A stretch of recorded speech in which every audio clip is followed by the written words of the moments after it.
5, 4, 3, 2. A'udzubillahi minasyaitonirrajim. Bismillahirrahmanirrahim. Robbi a'udzubika min hamazati syayatin wa a'udzubika robbi ayahdurun. Robbi shrah li sadri wa yassir li amri wahlul 'uqdatam min lisani yafqahu qauli. Assalamualaikum warahmatullahi wabarakatuh. Salam sejahtera untuk kita semua. Rahayu, namaste, om swastiastu, namo buddhaya, salam kebajikan dan sehat untuk kita semua. Selamat datang di Dialog Positif episode 280. Yeay, 20 episode lagi menuju episode 300 nih, nggak kerasa ya, udah 280 episode kita bersama-sama. Dan malam hari ini kita kedatangan yang dikangen-kangen ini, yang banyak ditanyain terus nih, Mas Gobin Fasdev, nggak berpanjang lebar nih, kita langsung sapa dulu nih, narasumber malam hari ini. Apa kabar Mas Gobin? Bahagia, Kang Abu. Bahagia. Kalau ada Mas Gobin tuh sengatan energinya memang jos lah pokoknya ya. Jadi semangat banget, bahagia selalu. Terima kasih nih Mas Gobin di kepadatan schedule-nya malam hari ini masih tetap menyempatkan waktu untuk dialog positif, dan tema yang kita kemarin diskusiin agak kesana kesini akhirnya come up sama maaf yang kau pikir cinta bukanlah cinta.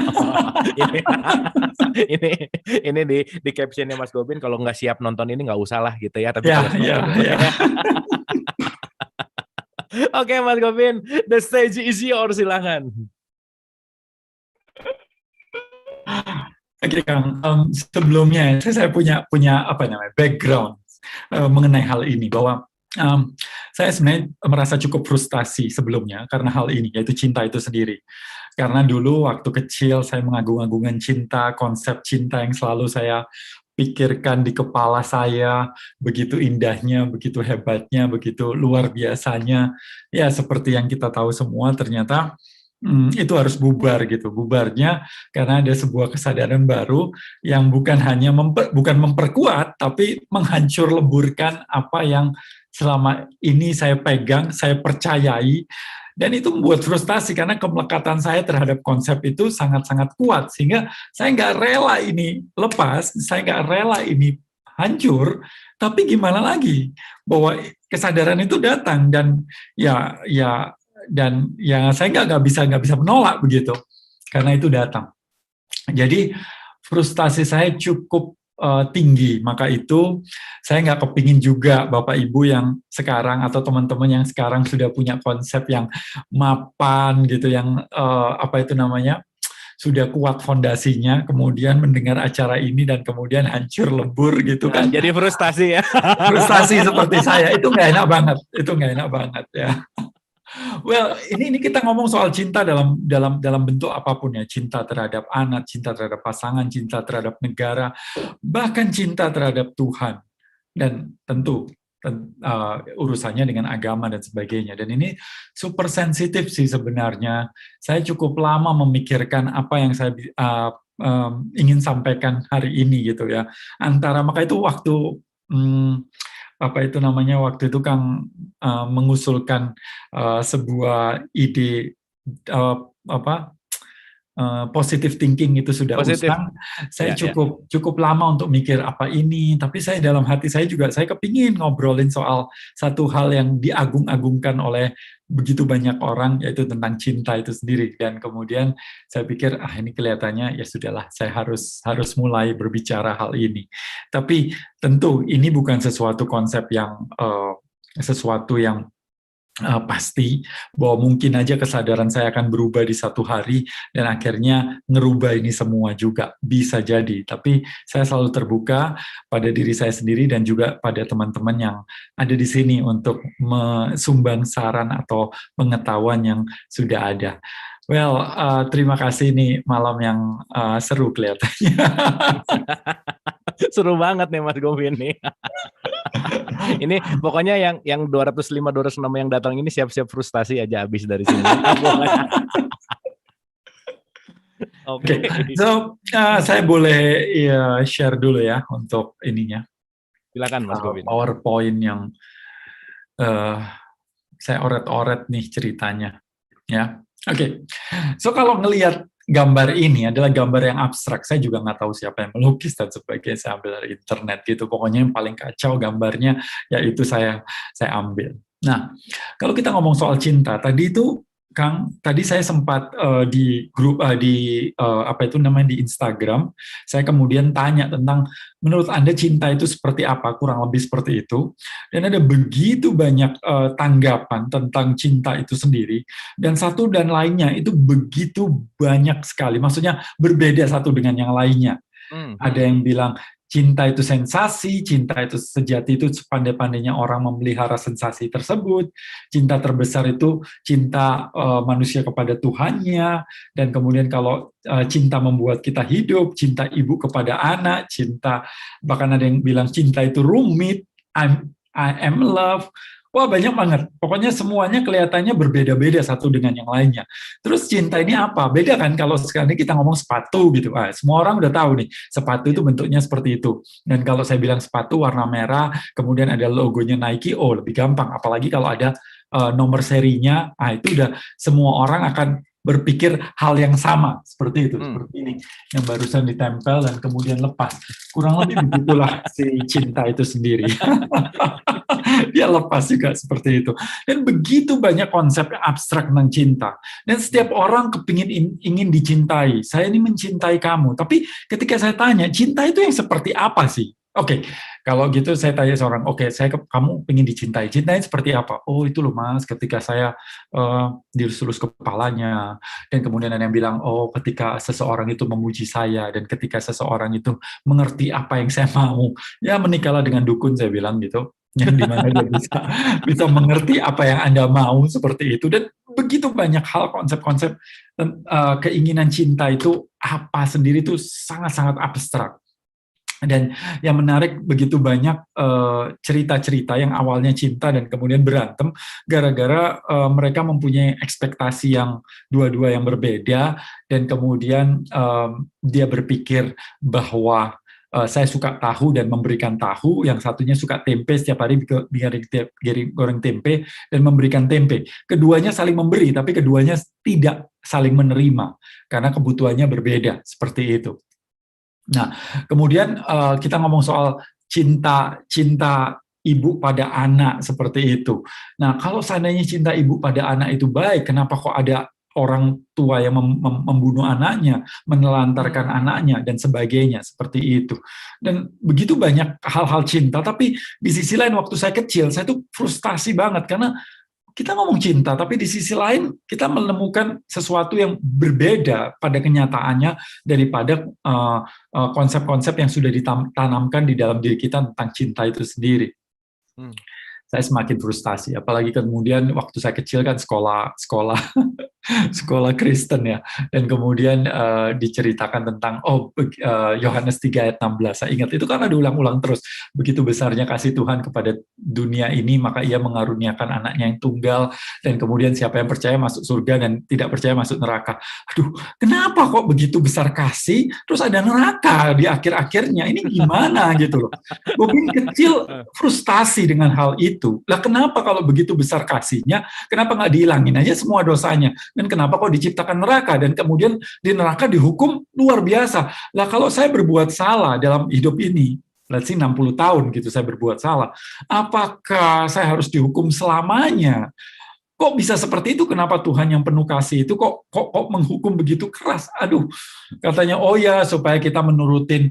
Lah apakah dengan hukuman itu kemudian manusia menjadi lebih oke? Buktinya begitu banyak orang-orang yang dulunya maling dashboard kemudian dihukum di penjara, keluar bukan tobat tapi malah kumat, malah tadinya maling dashboard jadi maling mobil dan seterusnya. Dan itu membuat saya frustasi, kenapa hukuman-hukuman itu sangat-sangat sangat keras. Kenapa Tuhan yang penuh kasih kok seperti itu? Jadi Gobin kecil dengan pertanyaan cinta ini, apa kasih itu? Apa? Kenapa Tuhan begini? Kenapa orang tua begini? Setiap kali orang tua marah sama saya, setiap kali itu juga bilang, Mama ini sayang sama kamu. Lah kok sayang kok begini? Terus sayang itu seperti apa?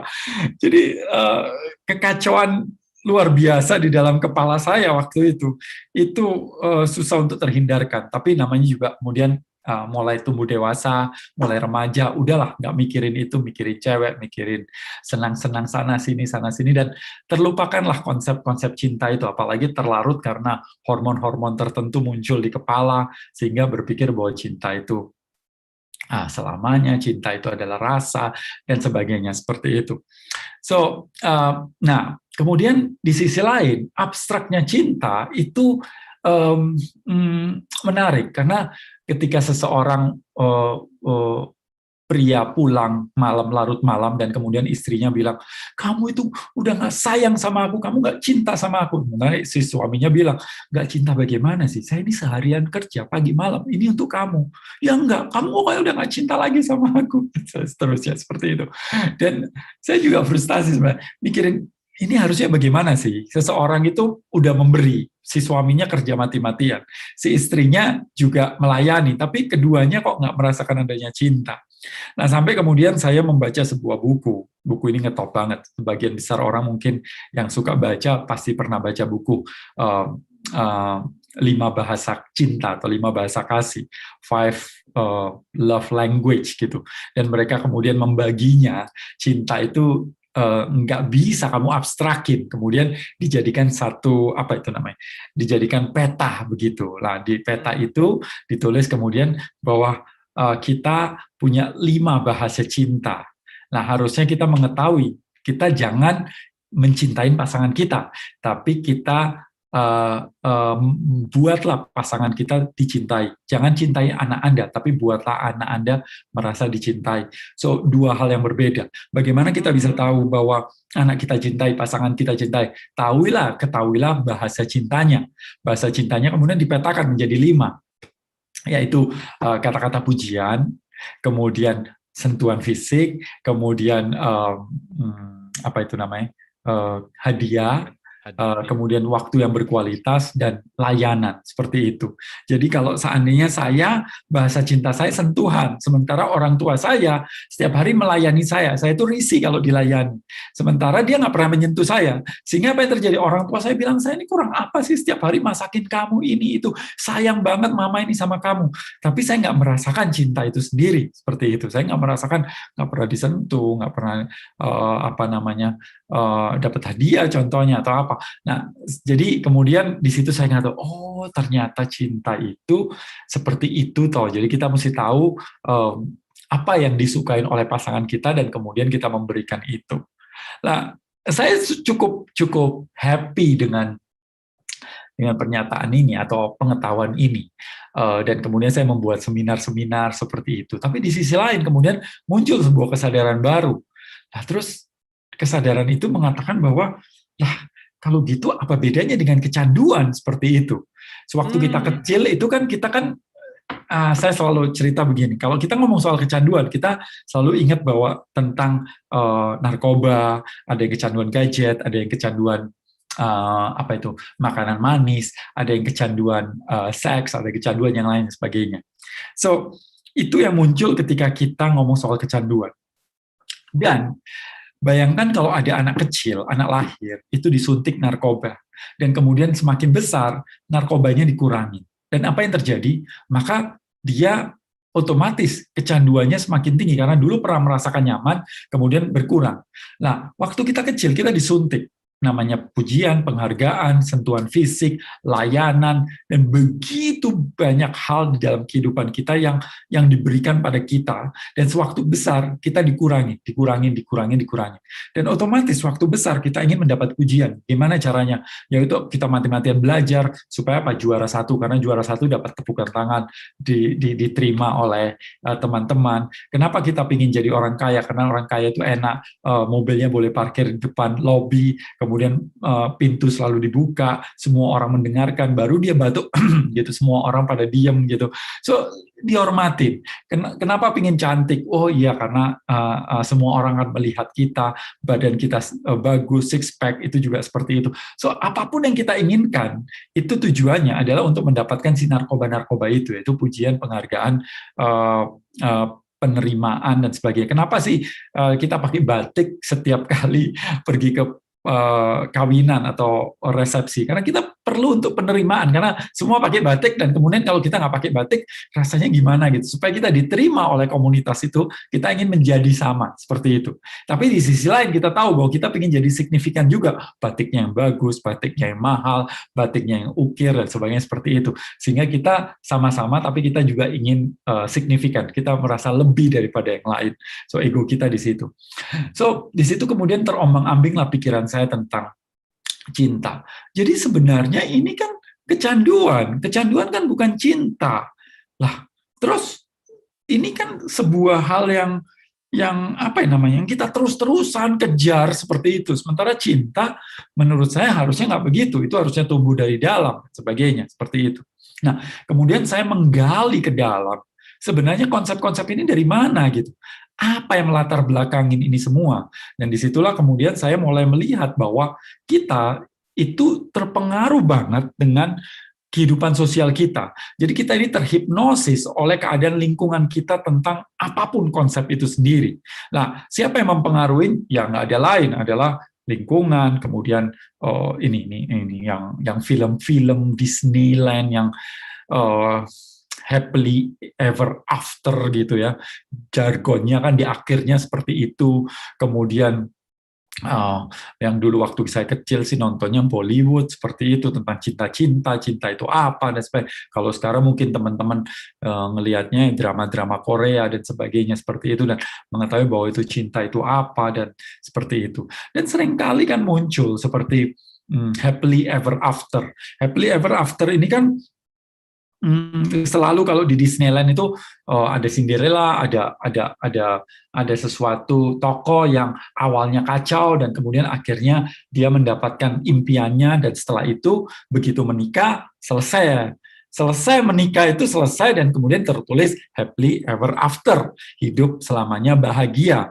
Tapi kan kita tahu, yang sudah menikah pasti tahu bahwa ketika menikah itu bukan akhir tapi awal dari semua masalah muncul seperti itu. Tapi ya filmnya kan nggak berhenti di situ, seolah-olah jadi kita terdoktrin secara nggak langsung bahwa ketika kita mendapatkan pasangan yang kita inginkan, maka semua masalah itu selesai.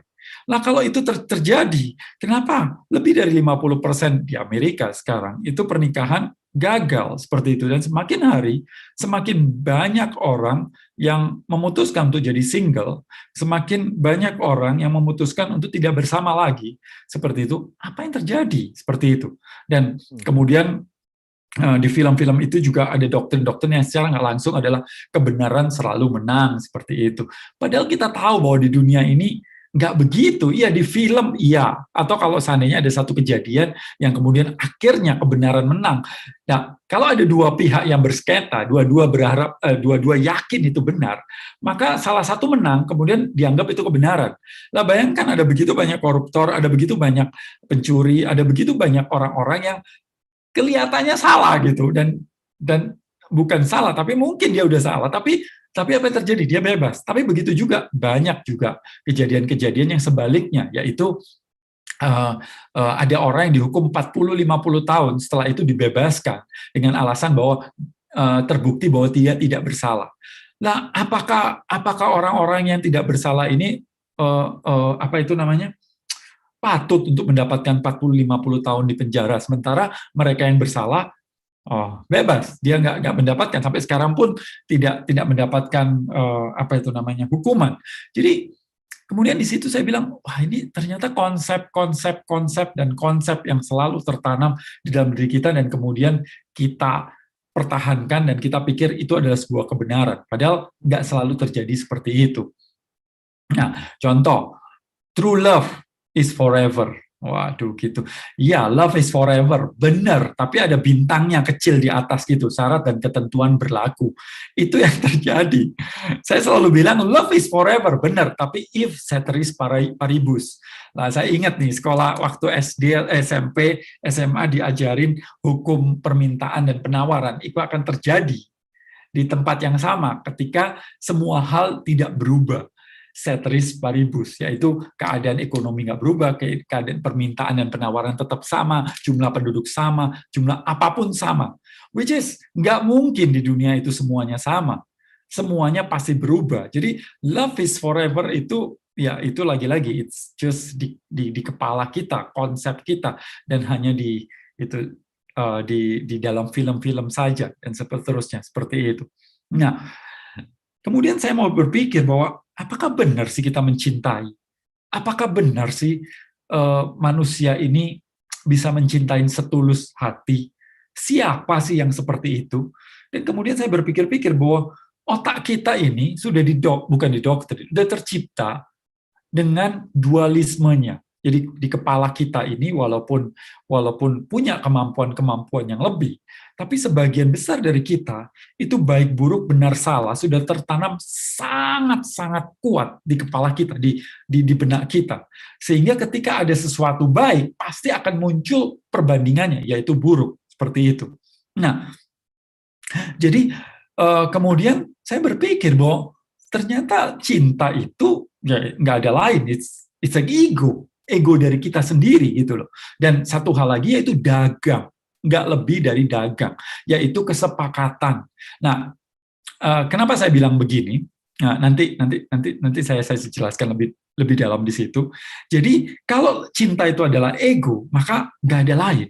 Kita harus memperbesar ego kita untuk memperbesar cinta kita. Semakin besar ego Anda, semakin luas ego Anda, semakin besar juga cinta Anda. Wow, ini kemudian bertolak belakang dengan keyakinan kita. Tapi coba mari kita lihat bagaimana ego itu terjadi. Ego itu apa sih? Ego kan suatu keadaan yang kita terpisah. Pada waktu kita lahir, kita nggak punya ego. Waktu kita lahir, ketika kita bergerak, itu dunia bergerak karena kita dan dunia itu jadi satu dan tidak terpisah. Dan kemudian orang tua kita mulai mengatakan bahwa ini badan kamu, ini kuping kamu, ini hidung kamu dan sebagainya, ini mainan kamu dan sebagainya seperti itu. Dan kemudian setelahnya kemudian kita udah mengetahui bahwa ini punyaku, ini negaraku, ini agamaku, dan ini punya kuku dan sebagainya seperti itu. Dan that's ego. Saya tinggal di Bali, oh saya orang Bali sekarang. Dan kemudian apa yang terjadi ketika Bali mendapatkan peringkat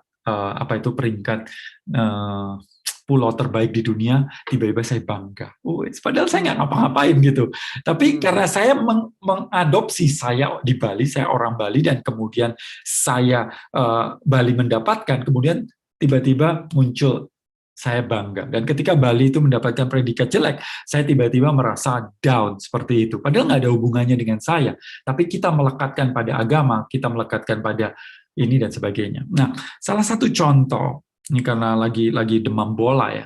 Jadi salah satu contoh bagaimana ego itu membesar adalah begini. Contohnya, saya di Surabaya dulu, saya lahir di Surabaya, saya otomatis pendukung keras Green Force atau Persebaya, seperti itu. Waktu itu lawannya kalau nggak Persija, PSMS, atau Persib Bandung, seperti itu. Nah, apa yang terjadi? Otomatis ketika saya permainan bola Surabaya sama Bandung, otomatis saya membela si Surabaya dan sangat membenci si Bandung itu sendiri.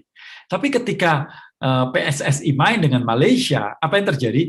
Si ego saya Surabaya itu lepas, pecah, dan membesar menjadi ego Indonesia.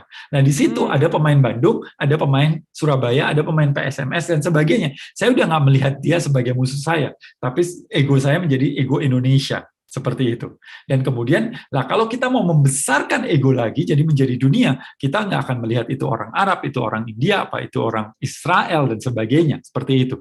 Ketika waktu saya kecil, saya membenci dengan yang lain. Saya membenci Bandung, karena itu bukan saya. Ya, saya membenci PSMS, dan sebagainya seperti itu. Tapi ketika saya bergabung dengan ego Indonesia, saya masih membenci Malaysia, saya membenci yang lain dan sebagainya. Tapi kalau saya membesarkan ego lagi ke seluruh dunia, maka sebenarnya saya adalah warga dunia. Sebenarnya nggak ada bedanya antara asing atau asing, atau import ada lokal dan sebagainya seperti itu. So itu adalah mencintai dalam arti egonya dibesarin. Dan yang menarik adalah kata-kata Einstein sebenarnya ini agak sensitif. Dia bilang nationalism is infantile disease, penyakit kekanak-kanaan. Itu seperti campak bagi umat manusia. Nah, kalau ini langsung dibaca seseorang, kita merasa kacau karena apa? Karena kita pikir gila mempertahankan negara, mencintai negara kok salah gitu seperti itu. Nah, ini masalahnya bukan mencintai negara itu wajib atau oke, no problem. Tapi ketika kita mencintai negara kita dan kemudian membenci negara yang lain, so itulah pertanyaan besar sebenarnya. Seperti itu. Masalahnya dibencinya bukan dicintanya. Seperti itu. Nah, sekarang kembali ke ke ke ke cinta itu sendiri. Nah, selama ini kita merasa bahwa cinta itu adalah emosi. Cinta itu adalah rasa. Tapi sebenarnya menurut David Hawking di bukunya Power versus Force itu adalah disertasinya dia namanya Qualitative and Quantitative of human of level of consciousness, kurang lebih seperti itu. Jadi dia menghitung secara kualitatif dan kuantitatif si kesadaran manusia seperti itu. Dan dia mengatakan bahwa cinta itu seringkali diartikan salah dengan sebuah emosi. Padahal itu adalah state, itu adalah sebuah kesadaran di mana kita melihat dunia, kita melihat orang lain, kita melihat alam semesta ini sendiri. Dan menurut di bukunya Map of Power versus Force itu, cinta itu di level di sini di 500. Oke. Nah, yang paling bawah itu adalah perasaan malu, perasaan tidak berharga, kemudian rasa bersalah, rasa cuek, takut, sedih. Yang di bawah itu namanya fear based, yang di atas adalah love based, yang dimana orang tersebut sudah tidak mempunyai kemarahan, kebencian, atau apapun. Ini mirip seperti apa yang dikatakan oleh Profesor Komarudin Hidayat sewaktu saya bertemu di satu acara dan kemudian dia berkata di panggung seperti itu bahwa Al-Quran itu kalau disarikan menjadi Al-Fatihah, disarikan jadi satu kalimat itu Bismillahirrahmanirrahim, disadikan satu kata yaitu Ar-Rahman, yang artinya orang Islam adalah orang yang sudah hilang kebenciannya. Jadi seseorang bisa dikatakan dia Islam kalau kebenciannya itu sudah hilang. Jadi ini persis banget, inilah sesuatu yang menurut saya cinta itu sendiri, karena cinta itu nggak usah dicari, tapi sesuatu yang dimana kita perlu menghilangkan kebencian, kemarahan, dan segalanya, sehingga cinta itu kita menemukan cinta yang ada di dalam diri kita. Seperti Rumi mengatakan bahwa Anda nggak perlu cari cinta, karena Anda sendiri adalah esensi kita adalah cinta, tapi kita perlu untuk melepaskan hal-hal yang menghalangi diri kita bertemu dengan cinta itu sendiri, yaitu kemarahan, kebencian, ketamakan, dan sebagainya, termasuk ego kita sendiri. Nah, selama ini yang dianggap cinta adalah kebalikan dari cinta itu sendiri, yaitu kemelekatan. Sementara di semua agama meminta kita untuk melepaskan kemelekatan. Yesus itu luar biasa banget. Dia mengatakan bahwa aku datang itu bukan membawa damai, tapi membawa pedang, memisahkan antara orang tua dan anaknya, misalkan antara ibu dan putrinya, atau kurang lebih saudara-saudaranya. Kalau dia until you hate your mother and father, kalau kamu nggak membenci bapak ibumu, kamu nggak bisa, nggak layak jadi muridku, seperti itu. Nah, kata-kata ini sangat berbahaya tentunya, seperti itu. Tapi yang menarik adalah bahwa kata-kata ini sangat baik sekali bagi kita kalau mau mendalami bahwa tujuan dari kita dalam hidup ini adalah melepas dari kemelekatan itu sendiri. Kemelekatan. Nah, sementara aku ini sayang sama kamu, artinya kita melekat pada orang tersebut. Kalau kita mencintai sesuatu, berarti kan mencintai ciptaan, kita melekat pada ciptaan itu sendiri. Sementara di semua agama meminta kita untuk melepas kemelekatan sendiri. Nah, sekarang coba perhatikan bagaimana sih jatuh cinta itu terjadi. Ini menarik sekali. Ketika saya tahu ini, itu menggegerkan di dalam kepala saya tentang jatuh cinta itu sendiri. Coba perhatikan bagaimana kita kan cowok ya, jadi ini patokannya cowok dulu lah. Cowok itu pasti punya Pasti punya kriteria wanita yang diinginkan. ya kan? Sewaktu jomblo nih, sewaktu jomblo, saya kepingin nih wajahnya seperti pemain artis ini nih. Kalau bodinya itu yang penyanyi ini nih, suaranya kayak si ini nih. Oh, pinternya kayak ini penyiar ini nih. Ah, pinter. Lah kita punya nih kriteria wanita ideal yang kurang lebih ya perfect woman yang kita inginkan. Dadanya seperti ini, kakinya seperti ini, dan seperti itu. Nah, ketika suatu hari saya jalan-jalan ke Bandung dan kemudian seorang teman mengenalkan saya dengan seorang temannya yang mirip banget dengan gambar di dalam kepala saya. Apa yang terjadi pada saat itu? Jantung saya berdetak keras, tangan saya mulai berkeringat, dan pada saat itu saya mungkin towel si teman saya bilang, ih siapa dia? Kenapa ya? Kok ketika saya ketemu dia, ngelihat dia, pandangan matanya itu bikin saya dak dikduk, keringat saya keluar. Aduh, apakah ini yang disebut cinta? Cia. Dan apa yang terjadi otomatis dong, secara refleks, instinktif seorang laki, apa yang terjadi? Dia akan mati-matian untuk berusaha untuk mendapatkan itu. Jadi otaknya udah fight or flight ini ceritanya, fight gitu. Melakukan apapun untuk mendapatkannya. Udah mulai dadanya ditegakkan, kata-katanya berubah, kemudian kebijaksanaannya dikeluarkan, atau macam-macam lah. Kalau ada duit berapa ya keluarin dulu lah. Pokoknya show off dulu bagaimana untuk menggait hatinya si wanita yang diimpikan ini. Dan apa yang terjadi ketika seandainya suatu saat kemudian kita pinjam mobil, kalau perlu kita pinjam baju dan sebagainya, pokoknya supaya dapat bisa kencan lah sama dia. Dan singkat cerita berhasil ya untuk kencan lah, diajaklah ke Lembang gitu ya. Lah sepanjang perjalanan dia diem gitu. Sementara tipe kita itu yang banyak ngomong, tapi kenapa waktu ketemu sama temen kok banyak ngomong, tapi pas berdua kok dia diem. Kita mulai bikin pembenaran, mungkin dia malu, kasihan. Nah ternyata apa yang terjadi, sampai ke Lembang, kita duduk candlelight dinner, dan kemudian apa yang terjadi, dia pesan makanan 1, pesan makanan 2, pesan makanan 3, ya ampun kok banyak banget. Dan ya, terus habis gitu ngobrol kita nggak nyambung ngobrolnya. Aduh, dia makan terus baru ngomong, oh ternyata dari tadi tuh diem bukan karena dia tipenya diem, tapi karena dia lapar kali ya. Namanya juga kos-kosan. Jadi setelah makan dia baru ngomong. Tapi apa yang terjadi? Ngomongnya nggak nyambung. Aduh, gimana ya? Tapi cantik, tapi ngomongnya nggak nyambung. Terus gimana? Ya otak kita lagi mikir, nanti gampang lah. Disuruh baca buku ini, diseminarin ini, diikutin pelatihan ini, nanti bisa nyambung lah, gampang lah itu. Tapi apa yang terjadi? Semakin nggak nyambung, makanya semakin banyak. Dan setelah makan, kemudian dia begitu suaranya. Dan nggak lama kemudian dia kentut gitu ya. Nah, apa yang terjadi? Tiba-tiba ilfil itu hilang feelingnya. Jadi sebenarnya saya mencintai dia atau mencintai kriteria saya. Loh kemana? Kalau saya mencintai dia, kenapa kok tiba-tiba hilang feeling itu? Jadi sebenarnya apa yang saya cintai? Dia atau apa yang ada di kepala saya? Kalau kamu cocok dengan saya ya oke, tapi kalau nggak cocok masih banyak loh berapa miliar wanita yang di luar sana.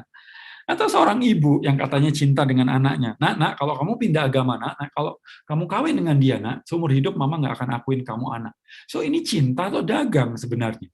Jadi kalau kita mau menggali semua cinta-cinta yang selama ini kita pikirkan cinta, ternyata nggak lebih dari dagang itu sendiri. Ada syarat, ada ketentuan, dan sebagainya. Sehingga kata-kata I do di gereja atau di lembaga pernikahan itu nggak masuk akal ketika seseorang berkata bahwa dalam suka dan duka ya kan kita akan bersama.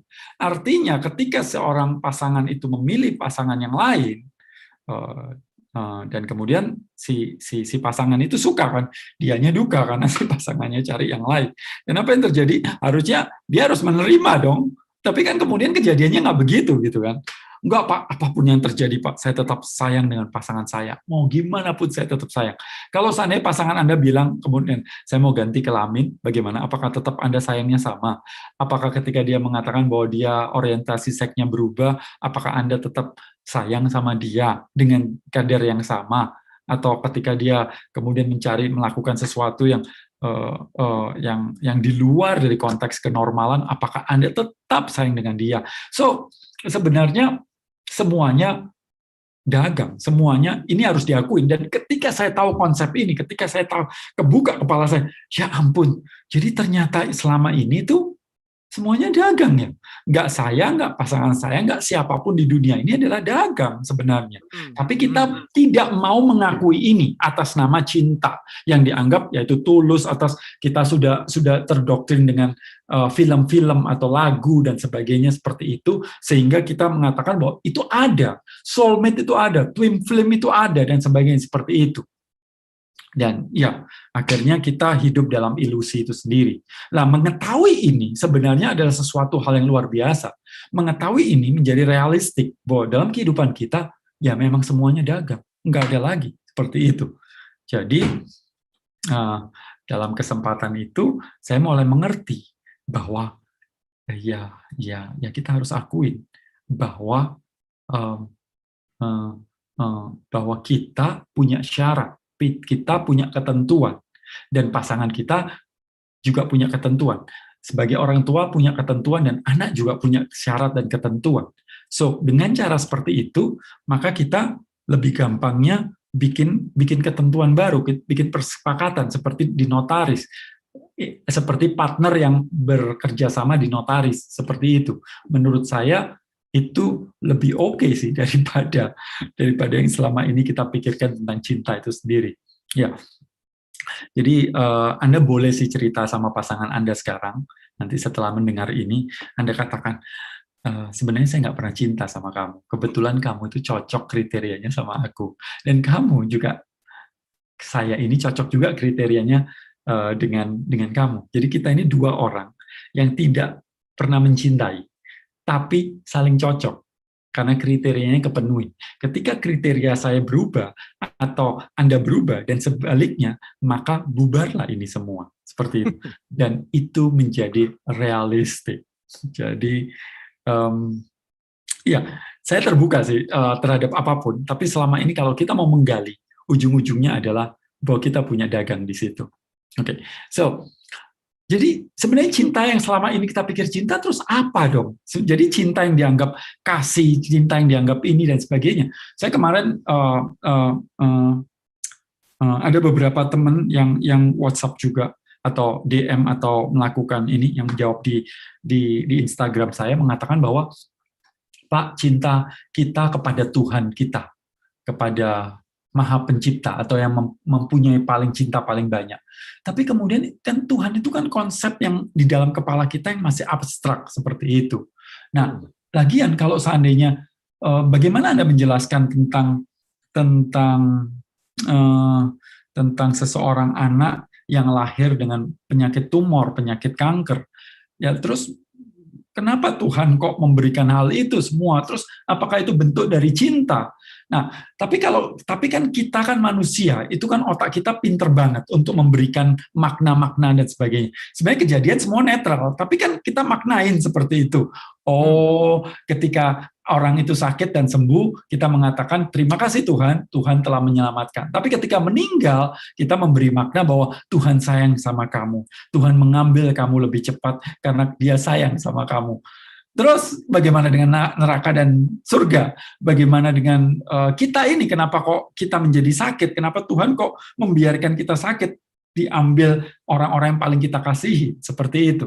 Nah, hal seperti itu akhirnya ketika digali, kita hanya membuat pemaknaan atau dalam bahasa kasarnya pembenaran satu ke pembenaran yang lain, seperti itu. Nah, sekarang kita selama ini terombang-ambing oleh itu, terombang-ambing oleh cerita-cerita manis dengan pembenaran-pembenaran itu. Nah, apa yang saya mau katakan, kita harus berhenti untuk di step itu, dan kemudian melangkah menuju step yang selanjutnya, yang mungkin lebih pahit, tapi sebenarnya dia nggak pahit, tapi karena kita terlalu sering makan manis-manis, sehingga kita mendapatkan sesuatu yang sehat, akhirnya merasa nggak nyaman. Nah, sebelum itu kita akan bicara tentang otak kita. Nah, sebelum kita ngomong soal cinta yang sebenarnya atau cinta yang menurut agama atau menurut orang-orang para yang lebih ini versi saya ya, tentu setiap orang punya versi berbeda. Nah, kita tahu bahwa otak kita itu punya di kepala kita ini ada 3 otak. Nah, kalau di luar itu ada otak-otak, di sini otak-otak ada 3 ya. Disebut otak reptil, ini otak yang paling lama. Dia mungkin ratusan juta tahun sejak waktu ada reptil itu ada di dunia ini, otak ini udah terbentuk, dan ketika janin itu terbuat, otak yang terbentuk pertama adalah otak reptil. Tujuannya adalah otak reptil ini adalah untuk fight or flight. Ada tujuannya sebenarnya 4F. 4F itu yang pertama adalah nggak kelihatan. Yang pertama adalah feeding, yaitu makan untuk bertahan hidup. Yang kedua adalah fighting, bagaimana kita fight untuk mendapatkan makan waktu reptil itu. Yang ketiga adalah flying, yaitu bertahan hidup ketika ada dinosaurus kita lari, itu bagaimana kita bertahan hidup di situ. Dan yang keempat adalah, Anda tahu sendiri, kalau suatu hari kita akan mati. Maka untuk supaya tidak kita mati, maka kita membuat satu cara untuk bertahan hidup. Bagaimana supaya nggak mati? Yaitu meneruskan keturunan. Membelah sel itu. Sel itu kalau suatu saat dia tidak kuat, maka cara untuk membuat dia bertahan hidup adalah membelah. Nah, ya yang keempat nggak usah disebut. Itu kata-katanya sudah Anda tahu sendiri bahasa Inggris, F bintang-bintang ING. Oke.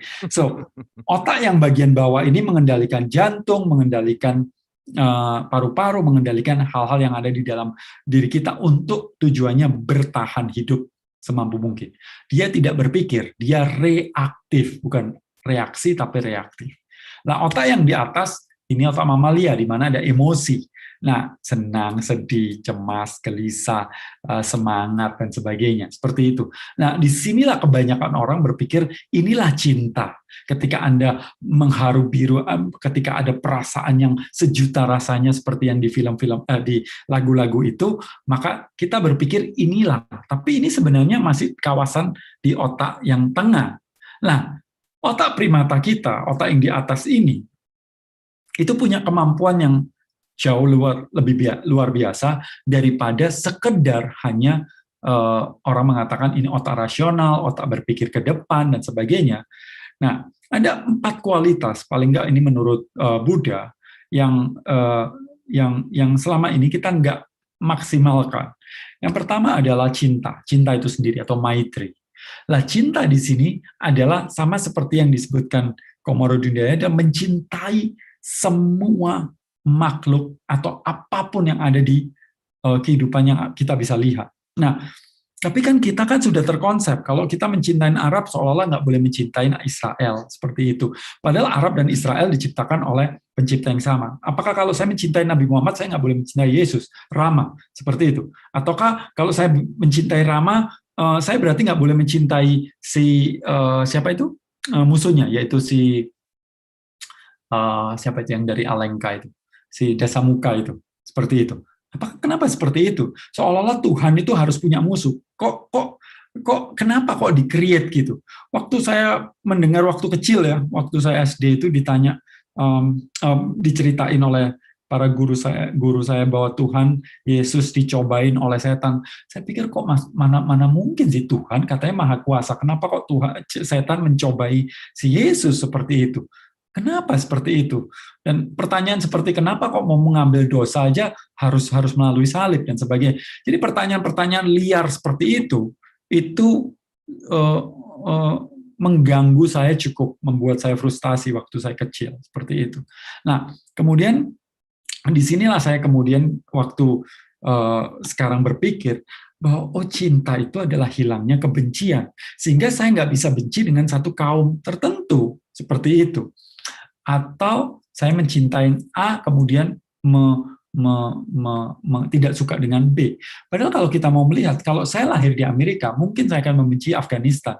Tapi kalau saya lahir di Irak, saya akan membenci Amerika. Tapi sebenarnya kenapa saya kok bisa membenci dan mencintai?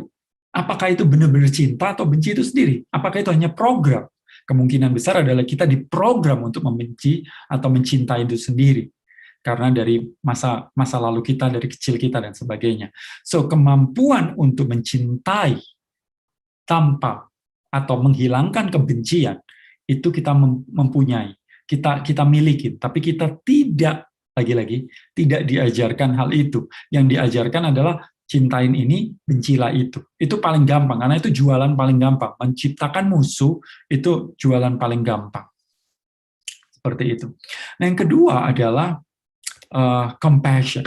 Artinya mengambil penderitaan makhluk lain. Nah, saya mau cerita ini sesuatu yang cukup menarik sih. Ketika saya mengetahui ini, saya agak cukup shock gitu. Karena begini, ada beberapa orang di Tibet atau di Nepal situ, mereka itu setiap hari memutar tasbihnya, japanya, atau rosario lah seperti itu ya, sejenis itu yang bulat-bulat gitu, yang diputar gitu seperti tasbih. Dan kemudian kata-kata satu-satunya kata yang diucapkan adalah neraka. Neraka, neraka, neraka, neraka. Itu aja sepanjang hidupnya itu dia mengatakan neraka itu sendiri. Dan kemudian ditanya, apa sih kenapa kamu melakukan itu? Ya, dia mengatakan bahwa saya ingin ketika meninggal yang teringat adalah neraka. Karena mereka percaya bahwa ketika Anda terakhir lahir di dunia, terakhir hidup di dunia, di titik terakhir kita ingat apa, disitulah kita akan menuju. Jadi kenapa kok saya merasa bahwa kenapa orang Islam ketika mau meninggal disuruh menyebut Tuhan, seperti itu, atau Allah. Nah, ketika itu ditanya, loh kenapa Anda ingin menuju neraka? Dia bilang, iya, karena saya ingin mengambil penderitaan makhluk-makhluk yang ada di neraka itu. Jadi orang-orang ini adalah orang-orang yang sudah tercerahkan, yang dimana kasihnya luar biasa, sehingga dia ingin mengambil penderitaan makhluk lain, termasuk orang-orang yang paling menderita, atau makhluk yang paling menderita, yaitu di neraka itu sendiri. Ini sesuatu yang menghantam diri saya ketika saya mengetahui hal ini, karena selama ini kan kita selalu menganggap mereka itu berdosa, mereka itu jahat, mereka itu makhluk yang kurang ini nggak perlu, mereka itu harus memang tempatnya dihukum begitu. Sementara di sini adalah ada orang-orang yang punya kemampuan atau kasih seperti itu, yang punya yang disebut compassion itu, mengambil penderitaan makhluk itu. Nah, kita sendiri melakukan itu. Tapi apa? Tapi kita melakukan pada anak kita. Jadi ketika anak kita sakit, kita berdoa, semoga kita berharap, kita berdoa pada Tuhan agar penyakitnya kita yang ambil, kita yang istilahnya terima sebagai kompensasi supaya anak kita sehat. Nah, bagaimana kita bisa nggak hal itu, cinta itu diperlebar, bukan hanya pada anak, tapi pada seluruh makhluk. Nah, seperti itu. Itulah yang disebut compassion. Maka itu saya bilang ingin melebarkan ego kita untuk semakin kuat sehingga kita bisa mengambil penderitaan itu. Karena menurut mereka atau tingkatan mereka bahwa suffering itu nggak eksis sudah. Yang ketiga adalah joy. Joy ini mudita atau dikatakan bahwa senang melihat makhluk lain senang. Kalau di otak yang bawah itu senang melihat orang susah, susah melihat orang senang. Tapi kalau yang di atas itu mereka suka melihat makhluk lain senang, seperti itu. Jadi bagaimana kita bisa bahagia ketika Indonesia sama Malaysia main sepak bola gitu, dan kemudian Malaysia menang, dan kemudian kita ikut bahagia, dia juga menang gitu, seperti itu. Nah, tapi kan itu nggak diajarkan di kita. Bagaimana seandainya waktu di kelas adalah ketika kita ada juara satu, juara satu, 39 orang lainnya adalah menderita, sedih pastinya. Tapi orang tua kita nggak mengatakan bahwa nak, kamu harus bahagia, teman kamu ada yang juara satu, nggak begitu. Nak, kamu nggak boleh kalah, kamu harus juara, kamu harus kalahkan dia, seperti itu. So, otak yang ini yang dikembangkan, bukan otak senang atau otak joy itu sendiri. Dan yang keempat, ini yang dikatakan equanimity, artinya bahwa dia udah melewatin apa yang disebut dualitas, baik buruk benar salah, semuanya udah lewat. Kalau Rumi mengatakan beyond right doing and wrong doing there is a place, I'll meet you there. Di atas benar salah, baik buruk itu ada sebuah taman. Ayo kita ketemu di sana, di mana nggak ada prasangka, di mana saya dan Anda itu semuanya sama, seperti itu. So kemampuan ini itu dimiliki oleh manusia. Tapi lagi-lagi cinta itu bukan terjadi begitu saja, tapi perlu untuk dipelajarin, perlu untuk ditingkatkan, perlu untuk dilatih untuk bisa mempunyai level sampai di situ. Bukan tiba-tiba, sebenarnya itu ada di kita, tapi Tapi bagaimana kita melepaskan kemarahan, kebencian, atau program-program yang sudah ada di dalam diri kita, dan kemudian menemukan diri kita. So, itulah cinta itu sendiri. Bukan selama ini yang kita pikir cinta. Seperti itu kurang lebih gambaran tentang cinta itu sendiri. Nah, jadi kalau kita mau melihat apa itu namanya, di Jawa atau di Bali, itu musuh manusia itu raksasa, dan salah satu apa itu raksasa yang paling kuat di Bali itu namanya Buta Kala. Buta artinya raksasa, Kala itu adalah waktu. Jadi raksasa pemakan waktu. Jadi yang nggak ada yang bisa ngalahin karena waktunya dimakan terus kan. Kita kehilangan uang bisa cari, tapi kehilangan waktu kan nggak bisa. Nah, raksasa itu simbolnya selalu adalah ada taringnya panjang begitu. Nah, kita tahu bahwa yang taring panjang ini adalah biasanya hewan-hewan karnivora. Mereka memangsa, membunuh, dan sebagainya seperti itu. Nah, artinya kalau di Jawa atau di Bali itu ada upacara potong gigi. Yang dimana yang dipotong itu adalah gigi yang taring itu. Sebenarnya ini simbolik para tetua kita untuk mengurangi sisi-sisi hewani di dalam diri kita. Raksasa itu kan sifatnya ya makan, minum, nge-seks, berantem, dan tidur seperti itu, sehingga kita perlu untuk mengalahkan. Sebenarnya bukan mengalahkan, tapi mengatasi atau melewati sisi-sisi itu. Mengurangi kemampuan otak yang bagian bawah dan menggunakan bagian otak yang di atas yang seperti tadi saya ceritakan. Nah, ngomong-ngomong soal cinta, ini cerita menarik ini. Si Rumi mengatakan from understanding come love. Terus terang ketika saya membaca ini, saya cukup berpikir understanding apa sih? Saya muter-muter cari pemahaman tentang hal ini. Tapi akhirnya saya menemukan pemahaman ini di buku yang bagus banget, namanya Happiness Inside Us. Buku saya sendiri. Itu menarik sekali. Bahwa saya menuliskan, kemudian saya belum memahami, maksudnya bukan memahami, tapi pemahaman saya pada waktu menuliskan ternyata berbeda. Tapi ketika saya mengetahui tentang ini, berbulan-bulan mencari apa yang dikatakan si Rumi ini, dan kemudian nemunya pemahamannya yaitu di buku saya sendiri. Nah, di buku saya sendiri itu tertulis sebuah cerita tentang seorang raja yang sangat luar biasa waktu itu, namanya Rustam. Nah, Rustam ini dia panglima, bukan raja tapi panglima perang. Suatu hari dipanggil raja, dibilang, Rustam, kamu harus pergi ke menaklukkan kerajaan sebelah seperti itu. Dan Rustam bilang, oke, saya akan siapkan pasukan, tapi saya minta izin 1 hari saja. Kenapa? Saya mau pulang ke rumah, ketemu istri saya yang sedang hamil. Dan dibolehkan oleh raja hanya 1 hari cutinya. Dan pada saat itu dia pulang, dan kemudian dia mengatakan pada istrinya, bahwa istriku, aku nggak tahu anak ini laki atau perempuan. Dia akan jadi siapa. Dan saya juga nggak tahu saya akan pulang kapan. Karena mungkin aja saya kalah di peperangan dan sebagainya seperti itu. Apapun bisa terjadi. So, saya akan memberikan lencana ini. Dan lencana ini tolong dipasangkan ke anak ini ketika dia udah mulai dewasa. Sehingga ketika suatu hari saya melihat dia, saya tahu bahwa ini adalah anakku. Gitu. Nah, singkat cerita bahwa anak ini dewasa, namun karena dulu itu perperangan sehingga dia harus mengungsi ke negara lain, dan kemudian si anak ini entah genetiknya, entah apanya, dia mempunyai kemampuan yang kurang lebih yang sama seperti bapaknya, seperti itu. Dan dia menjadi seorang tokoh yang luar biasa di negara lain. Dan suatu hari mereka di peperangan bertemulah si ayah dan anak yang namanya Sorhab ini.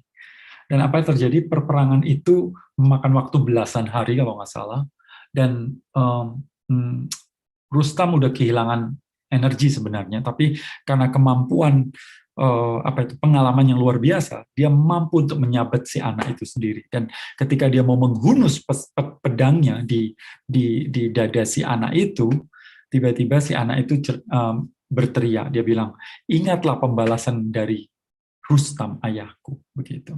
Nah, apa yang terjadi ketika namanya disebut, si ayah gemetar keras sekali, dan kemudian dia peluk si anak itu. Dia bilang, dia baru kemudian melihat si lencana yang ada di anak itu. Dan dia bilang, ya Tuhan, ampunilah saya membunuh anak, saya melukai anakku, dan ya dia melakukan apapun untuk bisa membuat si anak ini sembuh. Sayangnya yang megang obat untuk penyembuhan luka itu raja. Dia pergi ke raja, dan kemudian dia meminta raja untuk memberikan obat itu, dan berjanji akan melakukan apapun ketika anaknya bisa sembuh, maka dia akan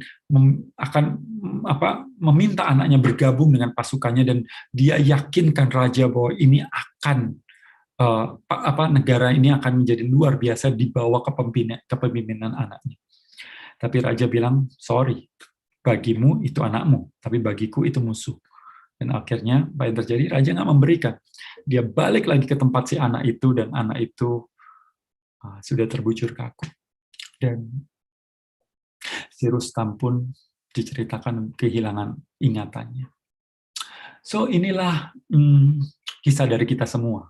Bahwa kita bermusuhan, kita mengatakan bahwa negara ini, atau kaum ini, atau orang ini, dan sebagainya salah, dan sebagainya seperti itu. Kita membencinya, walaupun kita belum pernah menemuinya. Ya, saya percaya sih orang-orang yang membenci kelompok tertentu. Tapi kan kalau Anda membenci Amerika, Anda membenci Arab, Anda membenci Israel, atau Anda membenci India, Anda membenci, itu kan konsep ya, bahwa India, Amerika, itu kan sebuah wilayah kesepakatan yang dimana sebenarnya nggak ada namanya. Kalau kita mau cari DNA kita ya tersebar di mana-mana.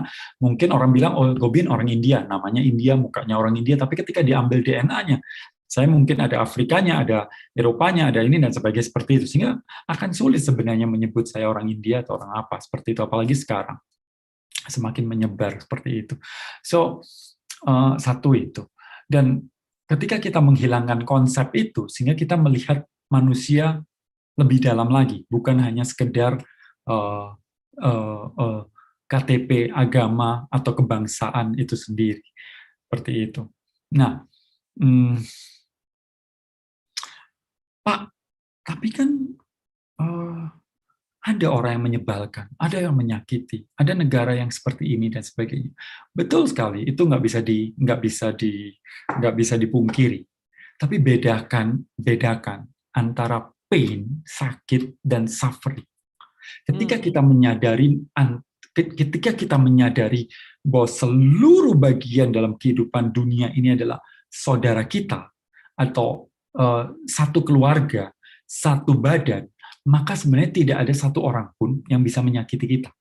Bisa dalam arti menyakitin secara fisik bisa, tapi secara mental itu enggak. Contoh yaitu bahwa ketika si Rustam melihat Sorhab, mereka saling membenci seperti itu. Tapi ketika dia tahu bahwa ini adalah bagian dari diri saya, kebencian itu hilang.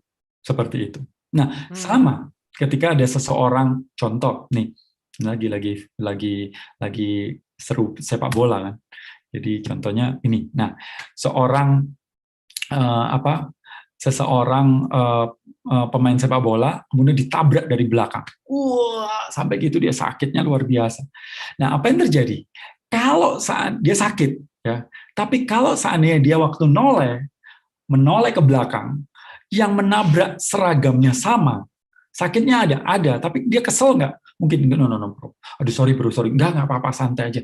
Emang sakit sih, tapi nggak apa-apa kok. Seperti itu, karena seragamnya sama. Tapi ketika kalau yang nabrak, sakitnya sama, tapi dilihat seragamnya berbeda, wah dia bisa maki-maki dan sebagainya, keselnya seperti itu. So bisakah kita melihat lebih dalam daripada sara itu sendiri? Itu. Nah, pain is inevitable, but suffering is optional. Ya, sakit itu memang ya nggak bisa dihindari secara fisik, tapi suffering itu mental. Sepi dan kesepian, dua hal yang berbeda.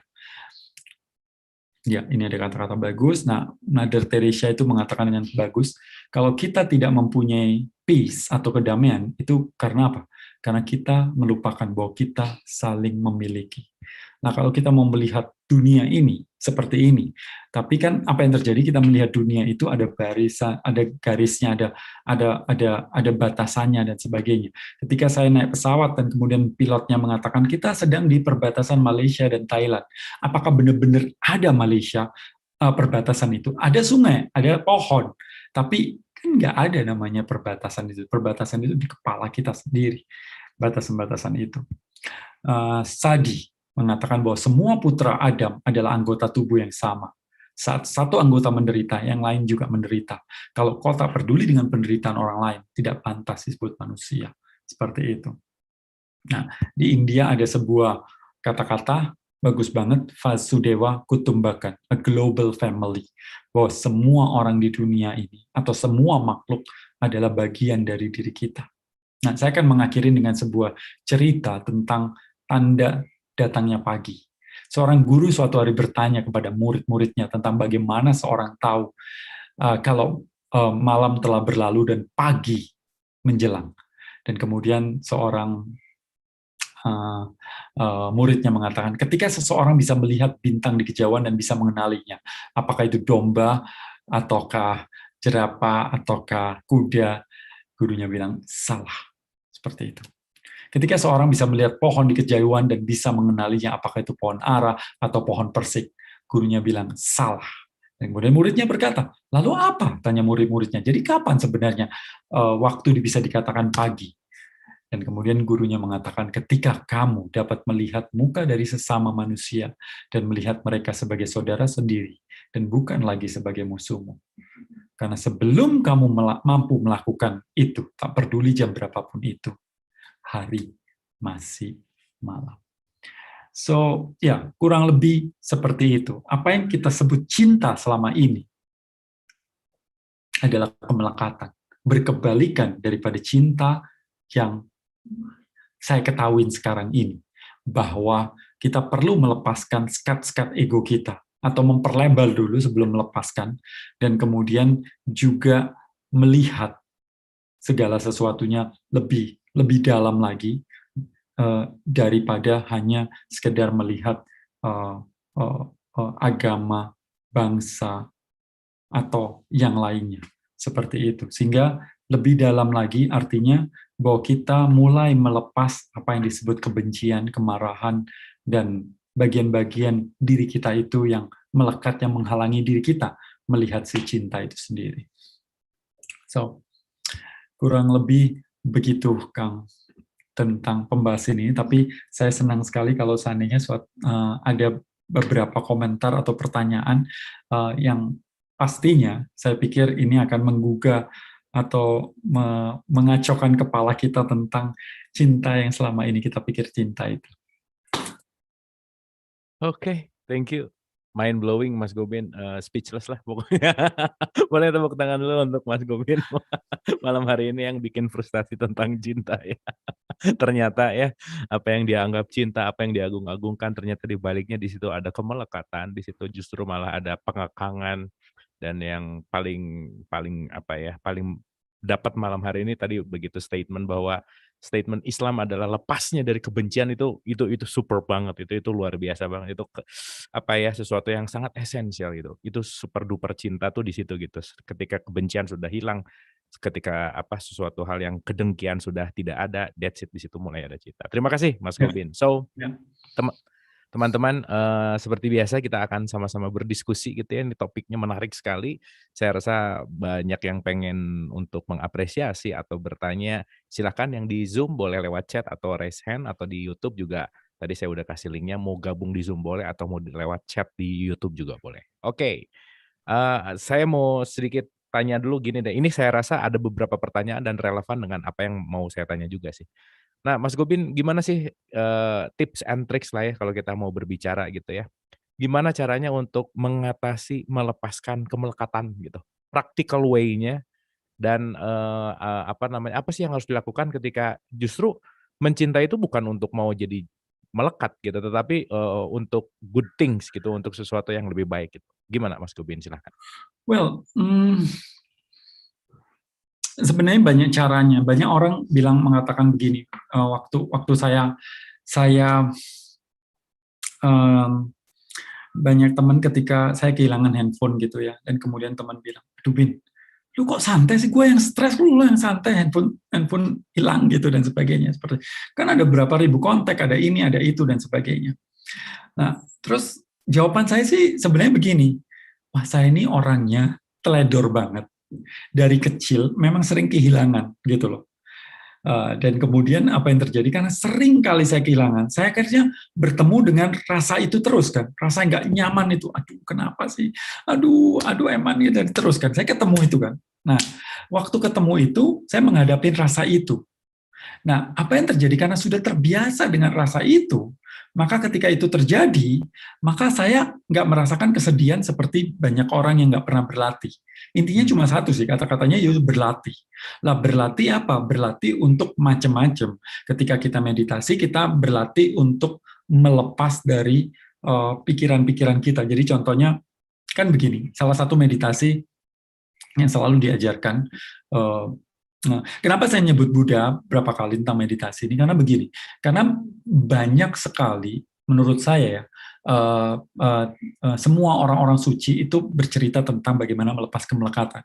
Tapi detailnya kan kan agak-agak sulit tuh, dibilang ikhlas, berserah. Tapi gimana caranya ikhlas berserah itu? Itu sesuatu yang ini. Nah, yang salah satu yang saya tahu mungkin pasti banyak, kan Islam juga banyak tingkatannya, karena saya belum belajar sampai di situ sehingga saya nggak belum bisa menguraikan dengan detail. Mungkin yang saya tahu adalah di Buddha itu ada dua jenis meditasi, dibagi dua, yaitu samatha dan vipassana.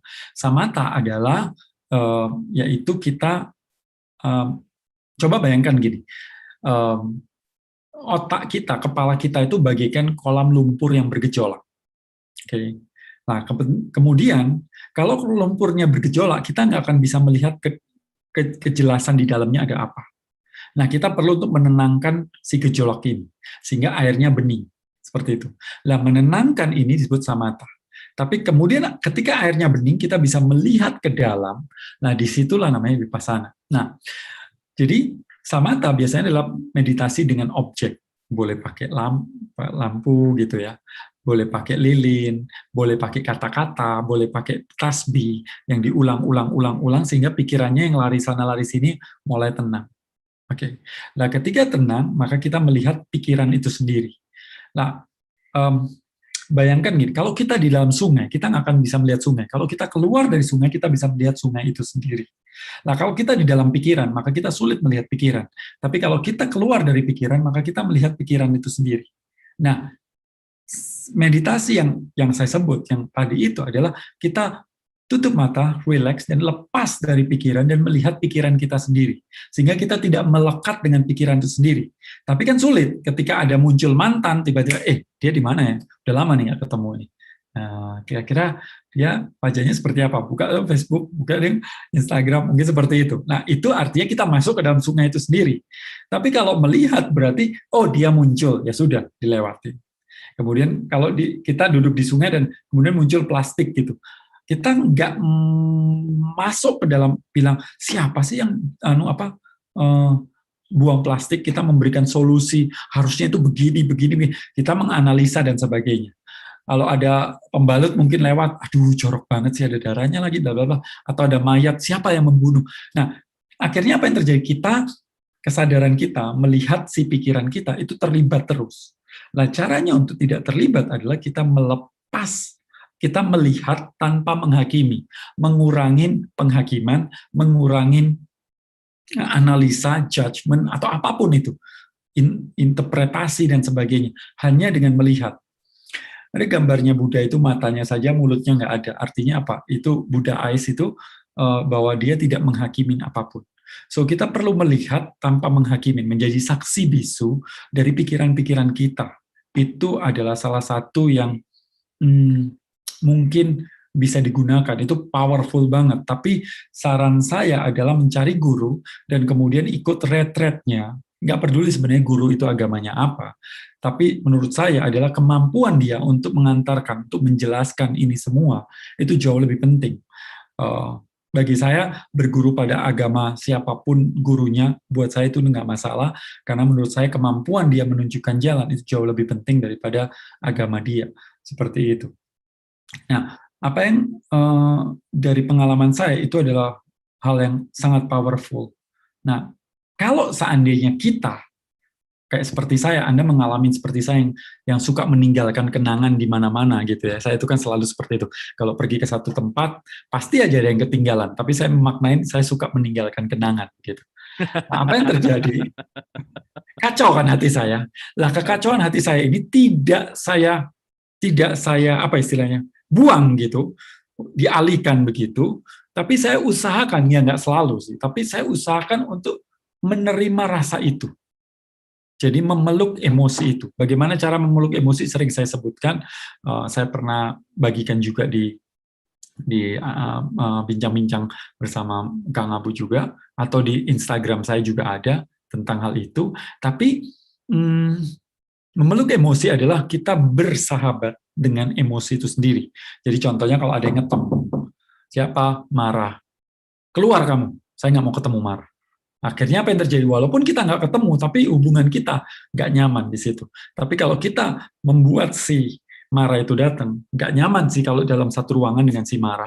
Tapi kalau kita ngobrol, ajak ngobrol, dan sebagainya, kita bersahabat, maka dia tidak mengganggu lagi. So, itu mungkin step yang pertama, yaitu memeluk emosi. Kemudian yang kedua adalah maju ke meditasi untuk tidak melekat. Kalau di NLP itu disosiasi. Kita disosiasi dengan perasaan kita dan sebagainya. Nah, hukumnya di dunia ini menarik. Bahwa untuk tidak melekat, kita perlu memeluk. Untuk sebaliknya, ketika kita menolak, itu kita semakin dekat. Karena ada hukum, whatever you fight, you strengthen. Whatever you resist, persist. Apapun yang kita lawan, menjadi semakin kuat. Apapun yang kita tolak, itu kembali ke kita. Sehingga caranya, yaitu paradoks, yaitu kita peluk, maka dia akan mencair. Seperti bongkahan es jatuh ke laut, laut tidak menolak, tapi dia memeluknya, sehingga mencair. Sehingga cara untuk sebenarnya tidak melekat adalah sebaliknya, yaitu beranilah berhadapan dengan emosi-emosi itu, temuin emosi itu, bertemanlah dengan emosi itu. Nggak enak, memang nggak enak. Kenapa? Karena kita tidak terbiasa. Seperti itu. Jadi kalau orang bilang ikhlas, itu susah. Coba perhatikan. Saya melepas ini, saya mengangkat ini. Lebih gampang mana? Melepas atau ngambil? Kang, kira-kira. Lebih gampang melepas, lebih gampang melepas. Ya. Tapi kenapa ini sulit? Karena dalam kehidupan kita kan diajarin bagaimana mencapai, menggapai, meraih, harus juara satu, harus dapat ini, harus dapat ini. Sehingga ilmu kita untuk mendapatkan, mencapai, menggapai, itu kan luar biasa. Seperti saya contohnya hari ini bagaimana supaya rame nih, ya kan? Saya bikin pertanyaan yang ini, saya bikin apa kata-kata yang menarik, itu kan mencapai, menggapai, meraih kan, untuk mendapatkan follower lebih banyak contohnya. Ilmu kita untuk dapetin itu banyak banget. Iklan lah, apalah, banyak banget ilmu untuk mencapai. Kita S3 lah untuk mencapai, menggapai, meraih. Tapi ilmu untuk melepas, itu nggak pernah dipraktekkan.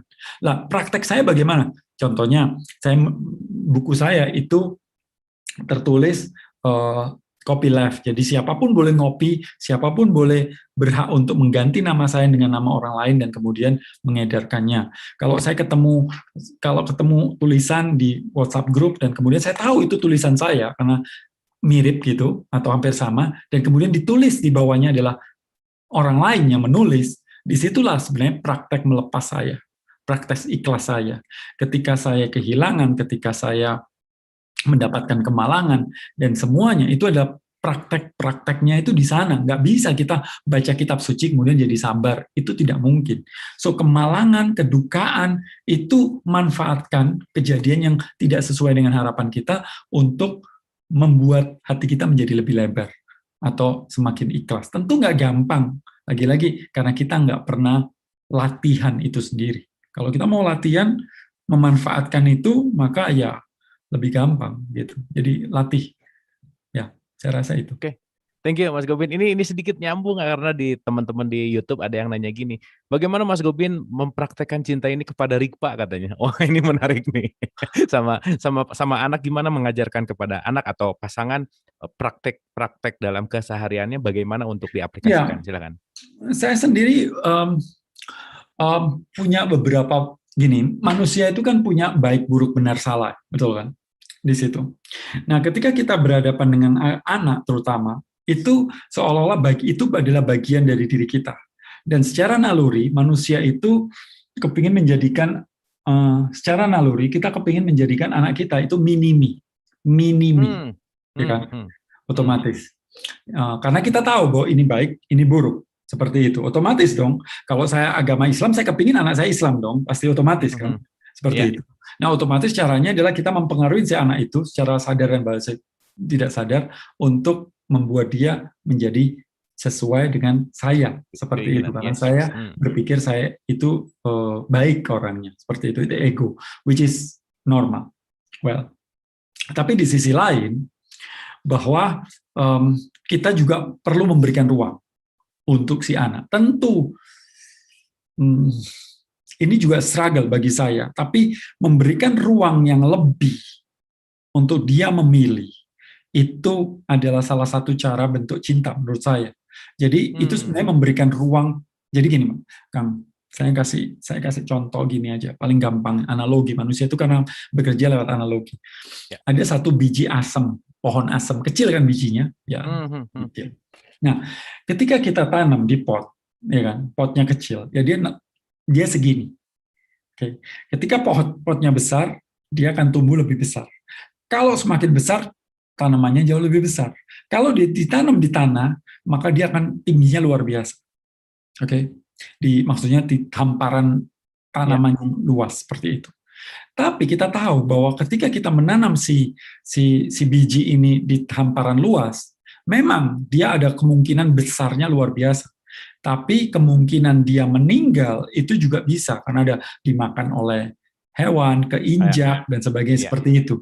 So kita pertama dua cara. Yang pertama masukin ke pot yang kecil, kemudian membesarkan, besarkan, dan kemudian jadi lebih luas ya. Atau di tanaman luas tapi kemudian dikasih bambu-bambu, ya kan, supaya dia bisa tanam cukup kuat, cukup besar, ya pengaman, sehingga seperti itu. Saya rasa prinsip ini perlu seperti itu, bahwa nantinya dia memiliki kebebasan untuk menjadi dirinya sendiri, seperti itu. Namun nggak saya pungkiri bahwa beberapa hal itu saya masih kuat dengan prinsip saya, which is seperti itu, ya. Tapi kalau kita boleh membandingkan, saya memberikan kebebasan cukup luas juga untuk memilih apa. Jadi contohnya mereka kepingin basket, contohnya, ya saya beli ring basket karena saya udah punya kemampuan di sana. Ya udah seperti itu. Kemudian Papa bosen, kemudian dia mau pindah skateboard, terus dia pindah ini, pindah itu gitu ya. Sekarang pengen jadi YouTuber gitu. Nah, apa yang terjadi? Ya, saya pikir bahwa itu adalah sesuatu yang dia sedang cari. Sama seperti saya baru menemukan saya ini jadi pembicara atau penulis itu ketika usia udah hampir 40. Nah, selama sebelumnya itu kan kesana kesini nyari ini dan sebagainya. Nah, saya aja baru ketemu di situ, apalagi anak-anak yang masih 7, 8, 9 tahun seperti itu. Jadi masih berilah apa yang ditulis Gibran sih luar biasa. Gibran ini nggak punya anak sih ya, tapi dia udah nulis sesuatu yang luar biasa. Itu anakmu pun anakmu itu mungkin dibaca lagi, didalamin lagi, ya seperti itulah. Kita boleh seperti dia, tapi jangan biarkan dia seperti kita, seperti itu. Tapi emang ini berat karena salah satu kemelekatan yang paling kuat kita itu pada anak kita, bukan pada orang tua, tapi sebaliknya pada anak kita. Kecuali kita memang belum punya anak, karena manusia secara alamiah lebih gampang nunduk ke bawah daripada ngelihat ke atas kan. Jadi dan anak bisa dikontrol kan. Jadi keinginan. Nah, sementara saya selalu memberi analogi seperti ini pokoknya. Bahwa kita udah punya patokan, baik benar buruk salah dan sebagainya, itu kita punya patokan yang seperti ini. Sementara anak ditanam, kemudian dia tumbuh. Nah, ketika tumbuh, dia akan menyamping ke kanan atau ke kiri dan sebagainya. Nah, ketika melewatin batasan itu, kita mulai memangkasnya, dan terjadilah luka. Dan disitulah banyak luka orang tua pada anak, anak pada orang tua, karena hal itu, menurut saya. Oke, thank you Mas Gobin, luar biasa, terima kasih, sangat clear. Dan kita akan terhubung sama Mas Aryo. Silakan Mas Aryo. Ya, ini bicara soal cinta, kepercayaan, dan kesabaran ya. Tadi juga disebut tentang teknologi zaman sekarang HP. Jadi kalau misalkan zaman saya dulu kecil ya, kalau misalkan saya main jauh gitu, ibu atau orang tua saya itu tidak ada cara untuk komunikasi dengan saya karena zaman itu belum ada HP. Jadi ya ibu saya paling modalnya ya percaya aja anaknya nggak apa-apalah gitu, nggak bakal terjadi hal-hal yang buruk gitu. Nah, tapi di zaman sekarang udah terbiasa dengan HP, komunikasi lebih mudah dan lebih cepat. Kalau misalkan nggak ngerespon WA misalkan dalam waktu beberapa menit udah langsung gelisah, atau nggak ngebalas chat Instagram atau apa juga langsung gelisah gitu.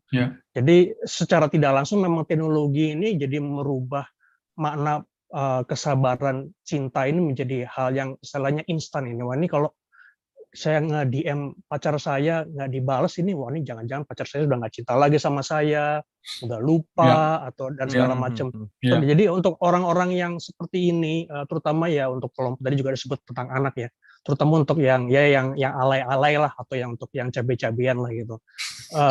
Bagaimana mereka paham bahwa ini sebenarnya hanya satu sisi dari cinta, tapi juga pernah dulu sebelum mereka mungkin lahir itu ada sesuatu yang namanya kepasrahan, kepercayaan, tapi mungkin sulit ya karena mereka belum pernah menghadapi hal itu. Jadi bagaimana caranya supaya ya kelompok-kelompok yang generasi zaman now ini yang cabe-cabean ini bisa lebih paham lah ya, belajar sabar lah gitu, karena ini memang suatu hal yang harus dijalani, harus proses gitu, karena kadang-kadang dia juga melihat kalau misalkan punya kakak adik, kenapa orang tuanya bersikap berbeda dengan kakaknya atau adiknya atau antara teman-temannya juga punya sikap yang berbeda. Nah, hal-hal yang seperti ini nih, bagaimana cara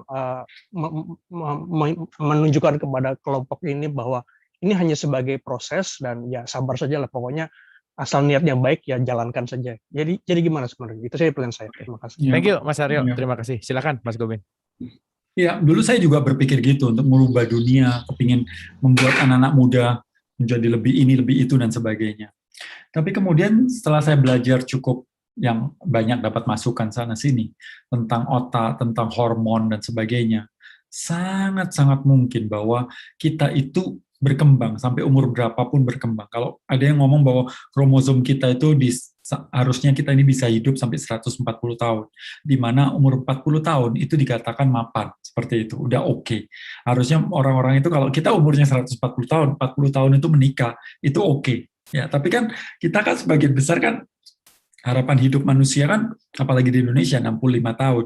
Jadi menikah ya harus 20, 25 harus nikah, kalau enggak nikmatin hidup bersama pasangan atau enggak punya anak dan sebagainya seperti itu. So, yang menarik adalah bahwa wajar kalau seandainya anak-anak muda itu punya gejolak emosi, punya pemikiran seperti itu. Saya sendiri kalau kembali ke masa lalu saya juga malu sebenarnya. Oh, saya kok mikirnya gitu ya dulu seperti itu. Tapi ternyata otak ini berkembang, hormon-hormon berkembang, cara melihat berkembang, otak yang bagian depan ini juga berkembang dan seterusnya seperti itu. Tentu. Ketika otak kan berkembang ketika distimulus. Jadi otak itu berkembang ketika dirangsang atau distimulus. Kalau nggak percaya, tanya bapak-bapak itu. Kalau dirangsang pasti ada yang berkembang, gitu ya. So, otak berkembang ketika dirangsang. Jadi bagaimana merangsangnya? Nah, ini sebenarnya tugas dari guru atau orang tua atau ya mereka-mereka yang ada di sekitar lingkungan kita untuk memberikan stimulus. Nah, karena kan budaya kita kan bukan budaya baca sekarang, kan literasi Indonesia ini parah banget seperti itu. Nah, tapi kita tertolongnya sebenarnya ada YouTube, ada channel-channel seperti ini gitu. Nah, kalau seandainya dia bisa dikondisikan untuk bisa mempunyai sesuatu penasaran, dan penasaran itu digali, maka akan berpikir, karena otak kita ini kan bekerja, berpikir ketika ada rangsangan untuk ditanyain gitu. Jadi penting banget untuk anak-anak muda itu bukan dihakimi, bukan dibilang kamu itu salah, kamu itu harusnya kerja, masa umur segini begini begini begini. Seperti itu kelihatannya nggak efektif. Tapi ketika ditanya, menurut kamu pingin apa? Maksudnya hidup kamu bagaimana? Jangan bilang 20 tahun kamu ke depan mau jadi apa. Kita loh 5 tahun ke depan, 2 tahun ke depan mau ngapain juga nggak tahu sebenarnya. Sebagian besar nggak tahu seperti itu. Apalagi anak kecil, nanti besar mau jadi dokter atau mau jadi insinyur. Aduh, itu kan sesuatu yang nggak kepikir untuk anak-anak kecil atau anak-anak muda seperti itu. So, apa yang kita bisa tanamkan adalah kita mencari penasarannya dia dan kemudian mengikuti penasaran-penasarannya dia. Menurut saya sih itu. Jadi ditanyain, menurut kamu bagaimana? Menurut kamu bagaimana? Menurut kamu, jadi ketika dia bertanya sesuatu, apalagi ini mulai kecil, dikembalikan, menurut kamu gimana? Dan waktu dia menjawab, kita nggak fokus pada benar atau salah, tapi berpikir tentang cara berpikirnya bagaimana. Suatu hari nih, saya ceritain. Suatu hari, Rikpa waktu itu umur 4 tahun, kalau nggak salah. Kemudian dia bilang gini, 4 apa 5 tahun. Wah, tuh papa polisi, tabrak aja. Tabrak polisi, saya bilang gitu. Ini dari mana kok tiba-tiba nabrak polisi? Ini jangan-jangan kayak bapaknya yang benci polisi. Dulu kan saya benci polisi. Sekarang udah damai. Loh, Pak, itu polisi terus ditabrak terus gimana? Ya nanti kan habis ditabrak mati, Bapak. Hah, mati? Oh. Nah terus habis mati kan bangun lagi dia. Oh. Kok Rikpa tahu? Iya, kayak di game itu. Oh, nggak tahu ntar dia dapat dari mana dia. Nggak pernah, waktu itu dia belum pernah main game dan kemudian mungkin ada ponaannya dan sebagainya atau sepupunya, kemudian dia main game ada yang nabrak-nabrak polisi dan sebagainya seperti itu, dan kemudian disitulah dia tahu bahwa kalau ditabrak mati kemudian bangun lagi begitu. Jadi di situ akhirnya saya tahu bahwa sebenarnya dia nggak berpikir membenci polisi, tapi dia terpengaruh oleh game itu, seperti itu. Oh, menurut Rikpa orang mati itu bisa bangun lagi. Iya, Bapak. Ya nggak apa-apa. Kalau pada saat itu kita bilang, kamu itu nabrak polisi dosa loh. Nanti Tuhan bilang, nah itu konsep-konsep soal Tuhan, dosa, neraka, dan sebagainya itu sesuatu yang abstrak untuk anak-anak kecil. Sehingga kita perlu untuk menggali tanpa memberi judgement berlebih. Seperti itu. Kecuali dia tanya, baru kita menjelaskan. Menurut saya, hal-hal itu perlu untuk ini. Dan sementara kalau kita terganggu dengan cabai-cabean dan ale-ale itu, ya tugas kita sebenarnya untuk membereskan di dalam diri kita. Baru kemudian menghadapinya. Oke. Thank you Mas Gaben. Ini relate banget sebelum kita ke Mas Tunet, ini dari Mas Haswinanto dari chat di Zoom. Ternyata agama itu adalah cinta, di mana kasih dan sayang tanpa meminta timbal balik. Seperti Tuhan mengajarkan bahwa menjadi hamba-Nya mau berbuat segala perintahnya tanpa meminta pahala atau apapun itu. Pertanyaannya, mengapa sampai sekarang banyak orang melakukan ibadah selalu meminta-minta dalam doanya? Jarang diajarkan bagaimana mengatakan berterima kasih, di mana kesalahannya? Apa salah ngajarnya, apa salah lingkungannya? Gimana menurut Mas Kubin? Silakan. Iya, menurut saya bahwa ini kan sama seperti trik dagang atau apa ya, di otak kita itu kan emang udah diajarin kalau apa namanya, seperti yang dijelaskan tentang konsep-konsep narkoba yang tadi saya katakan, bahwa kita waktu kecil dikasih narkoba kemudian dikurangin dan otomatis kita pingin dapatkan itu, sehingga apa yang terjadi ketika kamu nanti berdoa, nak, kamu nanti apapun yang kamu inginkan itu dapat. Nah, terus habis gitu kemudian dia memberitahu nih, tuh lihat tuh si ini, tuh rumahnya gedong, ini gini, dan kemudian dia berdoa dan kemudian dia dapat. Di sinetron juga begitu kan, ketika lagi kacau-kacaunya dan frustasi dan sebagainya, kemudian dia masuk ke gereja atau masuk ke tempat sembahyang dan kemudian dia kusuk gitu, dan kemudian di akhir sesinya selesai, dan kemudian kita mulai membuat cerita di kepala kita bahwa kalau kamu kesulitan dan kamu berdoa, karena kemudian Tuhan memberikan solusi pada semuanya. Tapi kita tahu sebenarnya ada begitu banyak doa-doa kita yang nggak dikabulkan kan. Di dalam kehidupan kita ini, lebih banyak mana sih? Apa yang kita inginkan terjadi atau apa yang kita tidak inginkan terjadi? Pasti yang kedua, yang kita tidak inginkan itu terjadi. Atau sesuatu yang kita inginkan tidak terjadi. Itu mungkin. Saya pengen mobil mewah, saya pengen hari ini hujan, saya kepingin mendung terus, saya kepingin udaranya sejuk seperti ini, saya kepingin ini. Tapi kita punya ribuan keinginan, tapi yang kejadian kan cuma 1, 2 dan sebagainya, seperti itu. Sehingga lebih banyak dalam kehidupan kita, itu yang tidak terjadi daripada terjadi. Tapi anehnya, kita emang diajarkan untuk ini, karena ya lagi-lagi jualan itu lebih gampang sebenarnya. Kalau jualan ada imbalannya, ada sesuatunya, dan dengan kemudian memberi takut-takut juga seperti itu. Di dunia ini kan sebenarnya jualan itu cuma 2 sebenarnya, apapun itu, yaitu fear dan greed, ketakutan dan keserakaan, ya kan? Kamu kalau begini nanti masuk neraka, dan kemudian gini, jadi Tuhan jadi serem banget. Tapi kalau kamu benar, nanti kamu masuk surga, dapat ini. Dia dapat dimunculkan keserakahan kita dan ketakutan kita. Nah, ini ya. Cuma 10 orang terakhir. Pokoknya kalau 10 ini udah habis ya, nggak ada lagi ya. Nah, ini kan keserakahan gitu ya, dimunculkan gitu. Kenapa Rama kawin dengan Sinta bukan dengan memilih Sinta bukan Santi, karena Santi tak seputih Sinta, dan seterusnya. Ketakutan dimunculkan. Hati-hati kamu kalau nggak minum apa namanya obat ini, maka ini terjadi. Kalau kamu kurang serat maka kanker usus, maka itu minumlah ini. So ketakutan dan keserakaan itu adalah jualan, karena emang itu yang paling gampang. Itulah sifat manusia, maksudnya dasar dari manusia sendiri. Dia akan menghindari ketakutan dan akan mengejar keserakahannya. Oke. Nah, maksud saya adalah kenapa itu nggak itu? Ya lagi-lagi itu yang paling gampang diajarkan, itu yang paling bisa dapetin sesuatu gitu, maksudnya dapetin keuntungan di situ. Saya terus terang ada cerita menarik sih di situ. Waktu saya kecil, saya tuh nakalnya super. Saking nakalnya, orang tua saya tuh sering panggil pendeta-pendeta itu yang pakai api gitu ya di rumah gitu, mendoakan rumah ini itu namanya orang Hindu. Dan kemudian mama saya tuh bilang, ini anak ini gitu, duh nakalnya nggak karuan gitu. Akhirnya si pendeta itu mendoakan saya, dan kemudian dia bawa lilin, letakkan di sini banyak sekali gitu di sekitar saya, itu doakan panjang mantranya. Dia bilang banyak setannya di diri saya, itu banyak setannya, dan dia lagi mengusir setan. Kemudian dalam hati saya, kalau setan di seluruh dunia ini hilang, kamu doain, kamu kutuk-kutuk hilang, kemudian si setan itu pergi dari bumi ini dan kemudian pindah ke planet lain, di sini nggak ada setan, terus kerjaan dia apa?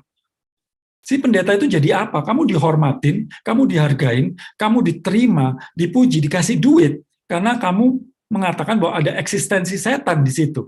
Sebenarnya ada atau enggak tahu. Saya sebenarnya lagi penasaran, maka itu saya pernah ikut dunia lain dan melakukan riset-riset tentang itu sendiri. Tapi kan itu jualan dia untuk membuat bahwa dia laku terus, wah rumah ini ada setannya, maka dipanggillah dia dapat duit dan sebagainya seperti itu.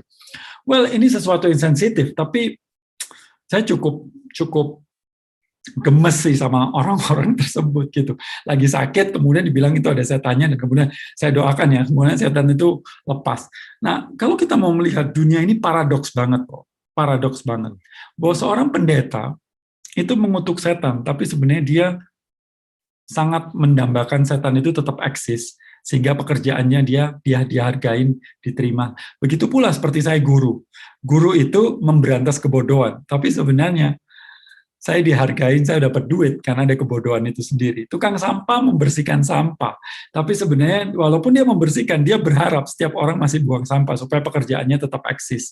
So apapun yang dikatakan berlawanan, sebenarnya mereka saling membutuhkan. Mereka itu seperti yin dan yang, di mana dalam putih ada hitam, dalam hitam ada putih. Begitu pula dokter yang dibilang memberantas penyakit, sebenarnya ya dia dihargain, dia bisa kaya karena adanya penyakit itu sendiri.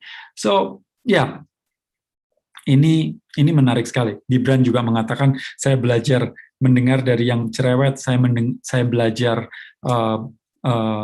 baik dari yang buruk, saya belajar toleran dari yang tidak toleran, tapi anehnya saya tidak pernah berterima kasih pada guru-guru saya. So, menarik sekali bahwa apapun yang kita pikir kebalikan, ternyata itu berteman. dekat sekali seperti itu. Nah, di sisi lain saya mengagumin orang-orang seperti Rabia Al-Adawiyah yang dimana dia pernah berlari membawa obor dan apa itu namanya ember air, dan kemudian ditanya, Rabia kamu mau kemana? Saya ingin mengguyur neraka dan membakar surga. Kenapa? Karena supaya setiap orang berdoa bukan karena surga dan neraka, tapi karena cintanya kepada Tuhannya atau penciptanya, seperti itu. Oke, thank you Mas Gobin, luar biasa. Oh, boleh tepuk tangan lu dong. Lebih asik ya, mantap. Oke, teman-teman, ini udah 21.14, nggak kerasa. Mungkin ini ada dua raise hand, jadi ini mau dilangsungin aja karena ini terakhir. Maaf sekali, selebihnya tidak bisa dibahas malam hari ini. Tapi tenang aja, Mas Gobin, mudah-mudahan ada waktu lagi untuk datang ke Dialog Positif. Next kita akan undang lagi Mas Gobin. Oke, Mas Tunet silahkan, straight to the point ya, silahkan. Nanti langsung ke Mbak Eka abis ini. Oke, kalau gitu, oke udah nih Mas Tunet. Silakan Mas.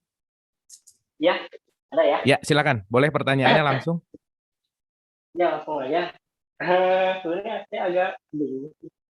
Sebenarnya ada batas garis tegasnya nggak sih antara pengejas dengan memberi makna gitu? Kalau ada bagaimana, kalau tidak ya sudahlah. Gimana Mas? Sorry, kurang jelas suaranya. Boleh diulang? Oh, iya, sebentar.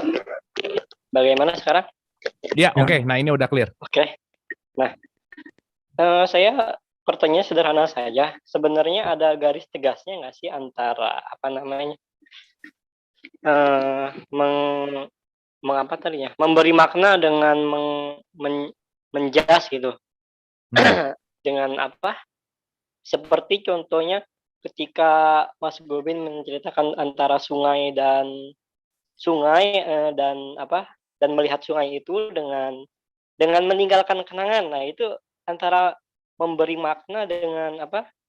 Menilai. Seperti jangan mengklaim, menilai gitu. Terus sebenarnya ada garis tegasnya nggak sih?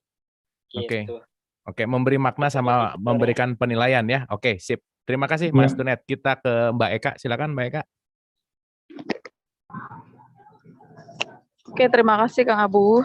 Ya. Mohon izin, saya ingin bertanya apakah ini, tapi yakin ini pertanyaan benar-benar serius nanya, bukan ada maksud lain. Mohon izin, di sini ribut. Okay. Nah, pertanyaan saya agak sensitif sebenarnya, tapi arahnya benar-benar serius nanya, tidak ada niat mendoakan atau bagaimana. Seandainya Rikpa atau Mbak istrinya Mas Gobin gitu ya, memilih kalau tadi berpindah agama kan banyak ya orang yang mengalami itu banyak dan sudah lebih legowo dibandingkan dengan kalau berpindah jenis kelamin. Nah, kira-kira seorang Mas Gobin itu akan terluka? Maaf ya Mas, ini asli bertanya karena saya masih melo kalau dapat masalah problem yang kecil-kecil aja masih melo, apalagi yang seperti itu. Jadi bagaimana kira-kira Mas Gobin menyikapinya gitu? Mohon izin ya Mas ya. Terima kasih banyak. Dengan case seperti itu gitu ya, kira-kira ya. Oke. Oh ya, worst case-nya lah kira-kira. Oke, silakan Mas Gobin, mau Mas Tunet dulu. Mengenai tegasnya ini, ya. Jadi tegasnya itu cuma ada atau tidak ada, begitu. Jadi kalau nggak ada penilaian, ya benar-benar clear, nggak ada apapun, gitu. Sementara kalau ada, ya apakah itu keras, halus banget, itu tetap ada penilaian seperti itu, motif-motif kenapa kita melakukan melihat itu. Maka itu sebenarnya yang tadi saya jelaskan tentang meditasi itu baru satu step. Sebenarnya ada step-step selanjutnya. Tapi saya tidak berhak untuk menjelaskan karena saya bukan guru meditasi itu sendiri. Tapi itu bayangan seperti itu. Tapi benar bahwa setelah kita melihat seperti itu dan kemudian kita merasa bahwa kita tidak menilai, sebenarnya menurut saya pada saat itu kita masih menilai seperti itu, dan masih ada step-step lanjutannya sampai lagi-lagi Buddha itu ketika kita melihat nih ya, plak, handphone gitu ya, handphone. Ini kan kita berpikir handphone, saya melihat handphone. Nah, dia bisa menguraikan sampai 6 step Bahwa pertama mata saya melihat, kemudian muncul persepsi, muncul memori, muncul ini, muncul ini. Nah, itu ada step-stepsnya sehingga saya mengatakan ini handphone, seperti itu. Nah, kita tentu belum bisa, mungkin baru di tahapan ini. Tapi kalau terus sampai ada satu garis titik yang dimana benar-benar hanya melihat saja. Tidak ada prasangka, tidak ada apapun, tidak ada baik, tidak ada buruk, tidak ada benar, tidak ada salah, yang which is Rumi mengatakan di atas benar baik buruk, itu ada sebuah taman, ayo kita ketemu di sana. Nah, itu orang udah gelarnya S4. Sakit senyum, sehat senyum. Senang syukur, susah syukur. Setiap saat selalu sempurna, setiap saat selalu syukur, setiap saat. So, orang-orang tersebut gelarnya S4 gitu loh. Nah, kita ini kan masih udah jauh banget lah, masih dualisme dan sebagainya seperti itu. Oke, itu yang pertama. Yang kedua, Mbak Eka, ini pertanyaan benar sensitif ya, saya tahu. Tapi begini Mbak, bagi setiap orang itu punya sensitivitas masing-masing di setiap dirinya. Kalau saya mau pindah agama, mau jadi ateis, fine. Bagi saya, anak saya mau jadi ateis, nggak apa-apa. Oke, malah saya beliin buku-buku ateis, nih baca. Kalau mau jadi ateis yang benar, jangan setengah-setengah. Menurut saya seperti itu. Kalau dia pindah kelamin, juga buat saya tidak masalah. Sampai sekarang ya kesadaran saya, kalaupun dia bilang, Pak, aku seorang gay, saya lebih suka laki-laki gitu. That's fine bagi saya seperti itu. Jadi saya dari Pak, kamu itu berdosa bla bla bla. Nah. Itu bagi saya bukan sesuatu yang sesuatu yang saya minta juga, tapi bukan sesuatu yang menurut saya sampai sekarang itu membuat saya akhirnya saya akan paksakan dan sebagainya. Yang sangat berat bagi saya, ini sesuatu yang sangat berat bagi saya, yang mungkin paling berat ya, di antara begitu banyak hal, sebenarnya ini bagi orang lain nggak berat, tapi bagi saya itu berat, yaitu adalah membunuh binatang, adalah memakan daging. Itu bagi saya itu cukup berat. Itu yang sampai sekarang struggle saya di sana sih sebenarnya, di antara yang lain seperti itu. Karena pemahaman saya tentang kehidupan itu sudah berbeda dibandingkan dulu. Pemahaman saya tentang kematian itu juga berbeda banget daripada dulu. Sehingga hidup ini sangat-sangat berharga begitu. Maksud saya berharga itu dalam arti bukan hidupnya anak saya saja, tapi hidupnya semua makhluk itu sendiri. Jadi kalau seandainya harus membunuh hanya untuk kesenangan lidah, menurut saya itu ada sesuatu hal yang bisa dipinggirkan dengan cara sekarang makanan yang tidak harus membunuh hewan, itu banyak banget, rasanya juga enak-enak, kenapa harus membunuh? Well, bagi banyak orang, ya itu emang makanan manusia, emang ya begitulah seperti itu, dan itu struggle saya sekarang, kalau itu terjadi, dibandingkan yang tadi, seperti itu. Ya. Well, ini nggak ditanyakan, tapi saya mengakuin itu adalah struggle saya, di situ adalah sesuatu yang paling melekat di dalam diri saya, seperti itu. Well, itu tugas saya, untuk membereskan itu di dalam diri saya, bukan tugas dia sebenarnya, tugas saya. Ya. Oke, thank you Mas Gobin, so beautiful, mantap, luar biasa. Tidak terasa udah 21.22 nih malam hari ini, seru banget, so mind blowing. Sekali lagi terima kasih banyak Mas Gobin sudah kembali ke Dialog Positif dan memberikan statement-statement yang saya rasa mencerahkan kita malam hari ini. So, final statement untuk episode 280, silakan. Iya, so mulai dalam mulai sekarang, cobalah untuk selalu bertanya terhadap program-program yang tertanam di dalam diri kita. Jangan untuk mencari untuk benar atau salahnya, tapi how do we know what we know? Bagaimana kita tahu apa yang kita tahu? Seperti itu. Itu penting banget. Karena kalau kita tahu cinta, kita kemudian membabarkan seperti itu. Tapi sebelum kita tahu ini, kita tahu dari mana itu cinta. Apa itu cinta? Dan asalnya kok bisa? Apakah dari orang tua saya, teman saya, film atau apa dan sebagainya. Karena apa? Karena kalau kita tahu ini, kita tahu bahwa yang membuat kita seperti ini, cara kita berpikir, cara kita bertindak, itu diawalin dari program-program ini. terutama satu hal yang sangat esensial, yaitu cinta itu sendiri. Kalau hidup kita itu baik-baik saja, ya sudah, oke, no problem, nggak usah dirubah. Tapi kalau dalam kehidupan kita struggle terus terhadap satu hal, aduh kenapa ya, kok saya begini terus? Kenapa kok setiap kali saya mencintai seorang, kok kejadian yang sebaliknya kejadian? Dan kita kacau di situ. Jangan fokus pada membereskan orang itu, membereskan diri sendiri harus begini. Jangan cari solusi, karena solusi itu nggak penting sebenarnya dalam kehidupan. Yang jauh lebih penting daripada solusi adalah understanding. Tapi bagaimana kita bisa understanding? Yaitu kita mesti cari. Maka itu Rumi mengatakan from understanding comes love. Ketika kita menyadari bahwa seluruh dunia ini adalah satu keluarga, maka ada nggak benci di situ. Muncullah cinta di situ. So, itu yang kita perlu ketahui. Jadi jangan cari solusi, tapi cari pengertian. Itu lebih penting daripada solusi-solusi yang sifatnya seperti ada kebakaran kita matiin, ada kebakaran sana matiin, pemadam kebakaran biasanya matiin api saja. Tapi kita mesti tahu apinya dari mana, kok bisa sih muncul api ini dan sebagainya. So mengerti itu akan membawa perubahan dalam kehidupan kita. Oke, terima kasih Mas Gobin. Boleh tepuk tangan untuk Mas Gobin. Terima kasih, sehat selalu Mas Gobin, dan tetap semangat untuk memberikan inspirasi kepada kita-kita semua. So, dengan berakhirnya final statement tadi, berakhir juga malam hari ini. Kita banyak sekali malam hari ini mendapatkan pelajaran ya, terutama tadi Islam adalah itu keren banget sih tadi, itu masuk banget gitu ya, statement bahwa lepasnya kebencian gitu dan memeluk erat kebencian, memeluk erat apa yang kita nggak suka, memeluk erat apa yang kita nggak terima dan seterusnya. Disitulah fungsi dari bagaimana kita justru melakukan cinta itu sendiri. Cinta bukan memiliki tetapi bukan juga melekat, tetapi bagaimana melepaskan. Dan yang paling penting tadi adalah bukan mencari solusi, tetapi poinnya adalah understanding. Terima kasih Mas Gobin, semoga bermanfaat semuanya. Mohon maaf lahir dan batin.